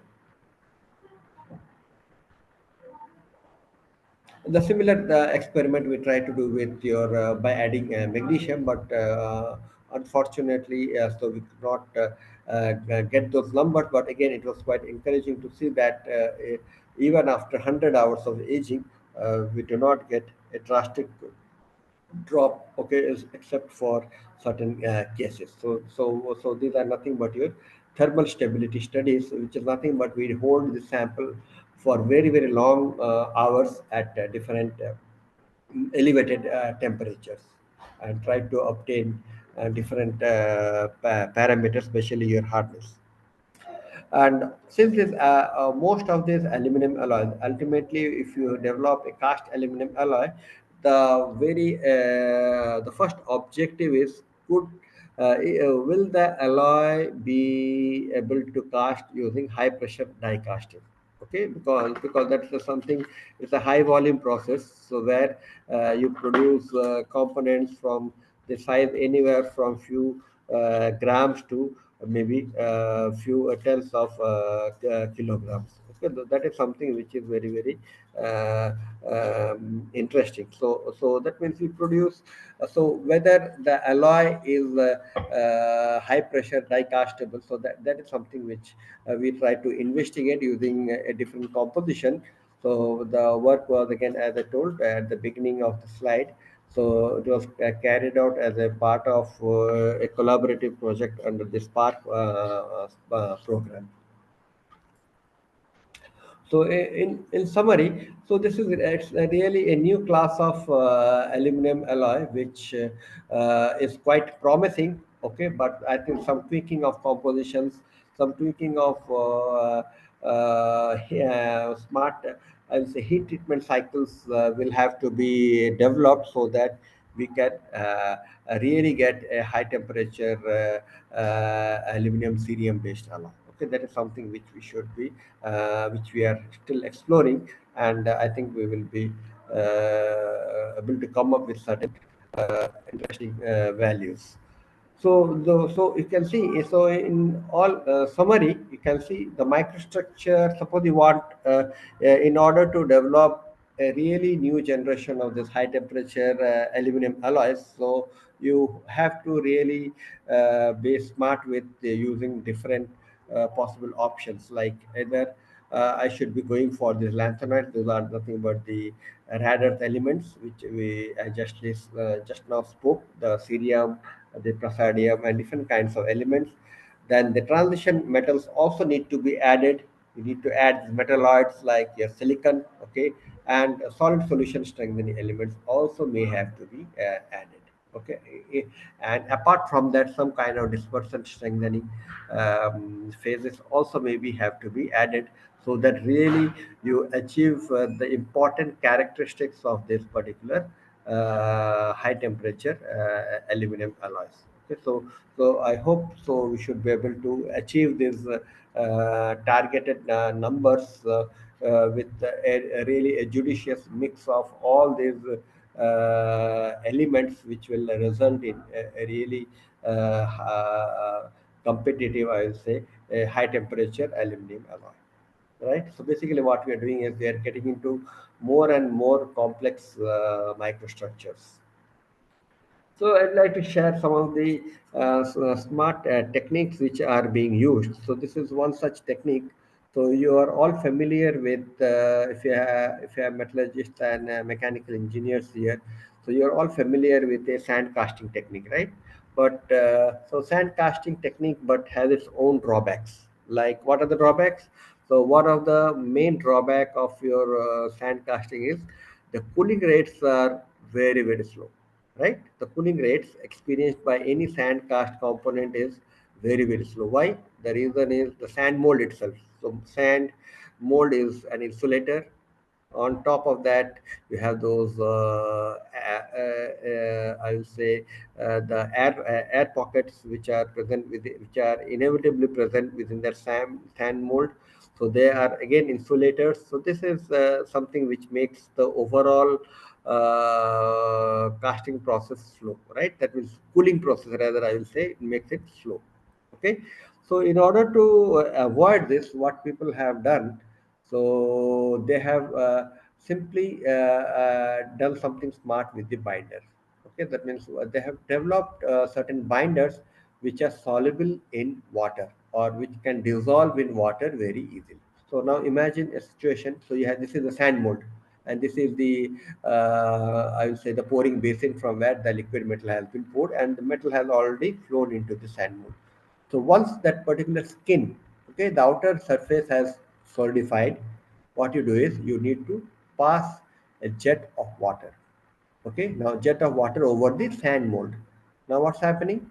Now the sand mold, okay, since the binder which has been used in the sand mold is water soluble, okay, so that means the water will react with this water soluble binder, and as a result the sand mold, the overall sand mold is going to disintegrate or ablate, we call it. Okay, so that's where the name comes. It's going to ablate due to the ablation of this particular water jet over the sand mold. So the binder or the water soluble binder will be dissolved, and which will be now the skin will be, as a result the skin of the casting will be exposed to this jet of water. So the result is that your cooling rates will be extremely fast. Okay, and as a result the microstructure which you generate, okay, in this particular casting will be a very fine. Okay, so the key here is the use of the water soluble inorganic binder, which is environmentally friendly, and water jet temperature. So here the key here is you really need a little bit higher temperature, a warm water basically. Okay, so which is generally is good enough to speed up the cooling rate or increase the cooling rate of this particular casting. Okay, so that's where you will be getting a very fine micro. So this is quite, I will say, a smart way of creating a really fine microstructure, which otherwise you would have only obtained in a permanent mold casting, right? So this is something which I will say it comes under the category of, I will say, a smart manufacturing technique, right? So which is it's quite a latest process. If you see, it's hardly I will say 15 to 20 years old. So if we talk in that the timeline, so 20-year old process, and of course it has been patented, and it has been widely applied for aluminum alloys, or also some class of your magnesium alloys as well. Okay, to obtain really good microstructures with improved properties. So now, so coming to your composites, so I'll just quickly wrap up with this composites. So you can see, remember we are talking about aluminum matrix composites, which comes under the category of metal matrix composite, right? So aluminum is a metal. So lots of work. If you see, India is not far behind. Lots of work is going on in India, okay, on this aluminum matrix compounds of US, China, lots of work, and India also we have lots of work on different aspects of your composites. So again, I'll not get into the details. You can see so many different ways of making composites: solid state, liquid state, and other processes are also available, right? So we have lots of labs and I said research labs and higher education institutes where lots of work has been or is being carried out on different aspects of your aluminum alloys, right? So one such work on aluminum alloys is something which we call, so if you can incorporate this such titanium diboride particles within your matrix, so you'll be getting such certain particles. You can see these are the titanium diboride particles. So and the result, so here there are issues with this also. There is agglomeration, so you can also de-agglomerate or minimize the agglomeration of these particles using certain plastic deformation operation. One such is an ECAP, equichannel angular pressing, we call it. Okay, so whereby you can really get a better microstructure with enhanced properties.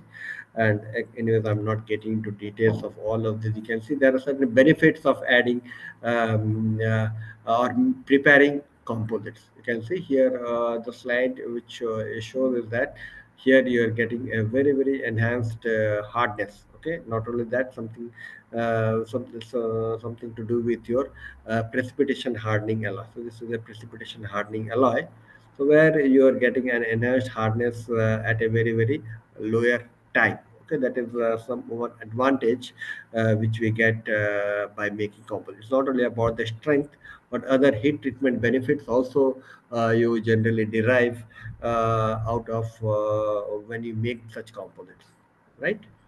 And also there is something called as, if you say, called the metal foams. So metal foams are also being produced in world over, especially in certain labs for certain applications. So those metal foams are essentially composite materials. Okay, that means they are essentially some aluminum composite materials. For example, one such composite which can be used for making this metal foam is your aluminum titanium diboride. Okay, so different amounts of titanium diboride can be used to optimize where you are getting a really good foam. This is nothing but a foam. Okay, the foam which has been solidified, and this is the result which you're seeing. So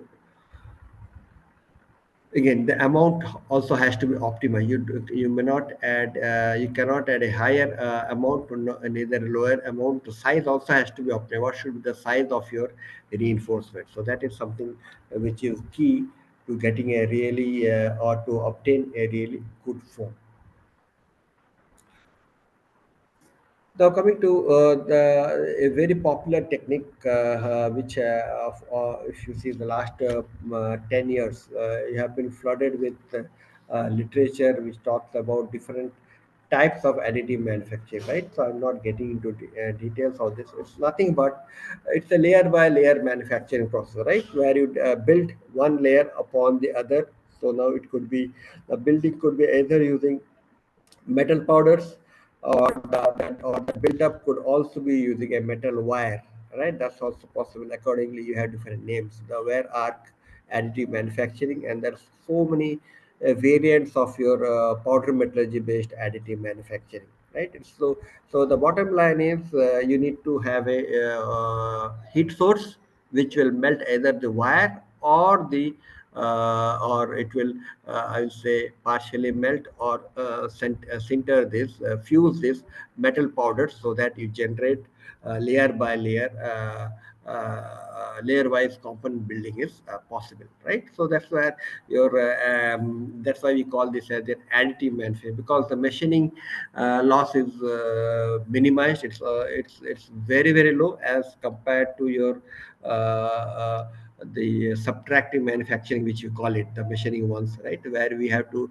really go through a lots of machining, so that you get the final desired shape and finishing for a particular component, right? So that's why your additive manufacturing is really, it's coming up in a big way, not only for your automotive sector, but also for your aerospace sector as well, right? So maybe I will skip this. Just to conclude, we can see at the beginning I told you, right? Just to give you a glimpse of how much aluminum we are producing. So initially, so Nalco were the only, I would say, the only players or the major players, but off late, you can say this is a 2023-24. So it's a quite a new statistic. Okay, so capacity and the production, right? You can see company, there are four major players as far as your production of primary aluminum is concerned. Okay, and also of course they must be producing other secondary products as well. So Nalco, Balco, Hindalco, and the Vedanta Aluminum, Vedanta Limited, right? So they have been, so they have really changed the entire scenario of primary aluminum in India, right? So this is something which is at least good news from the point of view of India, right? So aluminum as a strategic sector. So now if you see, so aluminum till now in India, we have not declared this. So of course, I need to check the latest document. So as per the policy of this Niti Aayog, if you are familiar with, so many countries have already declared aluminum as a strategic metal, whereas India it's still a question mark, and the official there is no official statement or news which still has classified aluminum as a strategic metal. I think hope it will soon be declared, because there's something. So lots of work and I was especially on R&D and with this EV sector coming up in a big way, the electric vehicle sector. So there's lots of opportunities for to work in the field of aluminum alloys, be it developing new aluminum alloys for certain application, or be it I will say developing aluminum based composites, or working on different aspects of developing newer methods of additive manufacturing. Okay, these are some of the things. And the other very important thing is recycling. Okay, we nowadays we talk about, so wherever we talk about industry 4.0, the key one of the very important points is here sustainability, right? How is the metal market, is the metal market going to be sustainable? So we, in that context, so recycling is something very very important. And fortunately, metals like aluminum, we call it as, it can be recycled infinite number of times, right? You can go on recycling aluminum for forever and ever, right? So but of course there are you have its own challenges, okay, with the impurities coming into picture when you recycle each and every time. So of course you need to have a strict control over the composition. Okay, so that's the key thing, so which is something. And also the other thing which has to be really addressed is how to sort out all these aluminum alloys so that it can be really recycled in a more I would say more fruitful manner, to give the products which are which are more reliable, because ultimately the composition and its microstructure is going to dictate its properties, right? So that these are some of the challenges which are again associated with your recycling of your aluminum alloys. Okay, so these are something which needs to be addressed. So if you have any queries, maybe you can drop a mail. So you can see, so this is our school building, and this is my email ID. So where if you have any queries related to whatever we have discussed today, so maybe you can drop a mail, or anybody interested to work on any aspect of your aluminum alloy, maybe we can discuss. So we can also plan some collaborative projects as well. Okay, so I think with this, I'd like to thank IPSA and Amulya for giving me this opportunity to share our views, as our views in because so a lot of work, almost all the work has been carried out by several MTech and your PhD scholars, right? So thank you very much. So if you have any queries, so I'm ready to take the queries. Participants, any queries?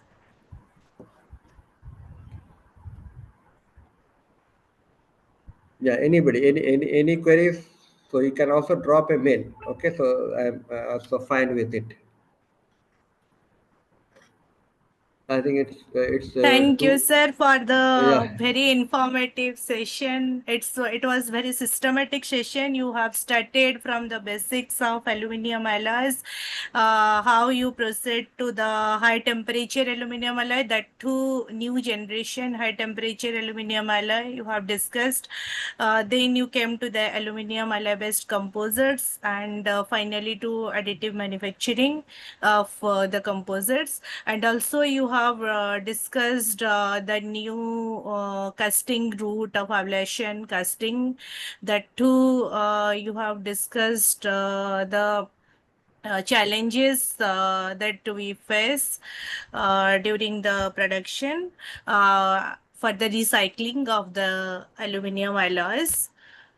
So it was very systematic and informative session we obtained from you. Thank you, sir. Yeah, thank you. Yeah. Okay.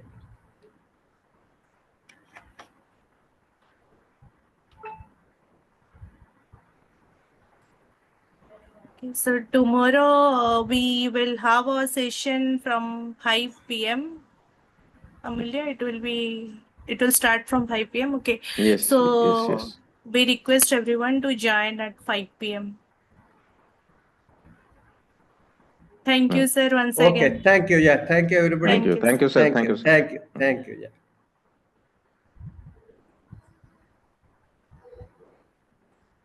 Thank you, sir.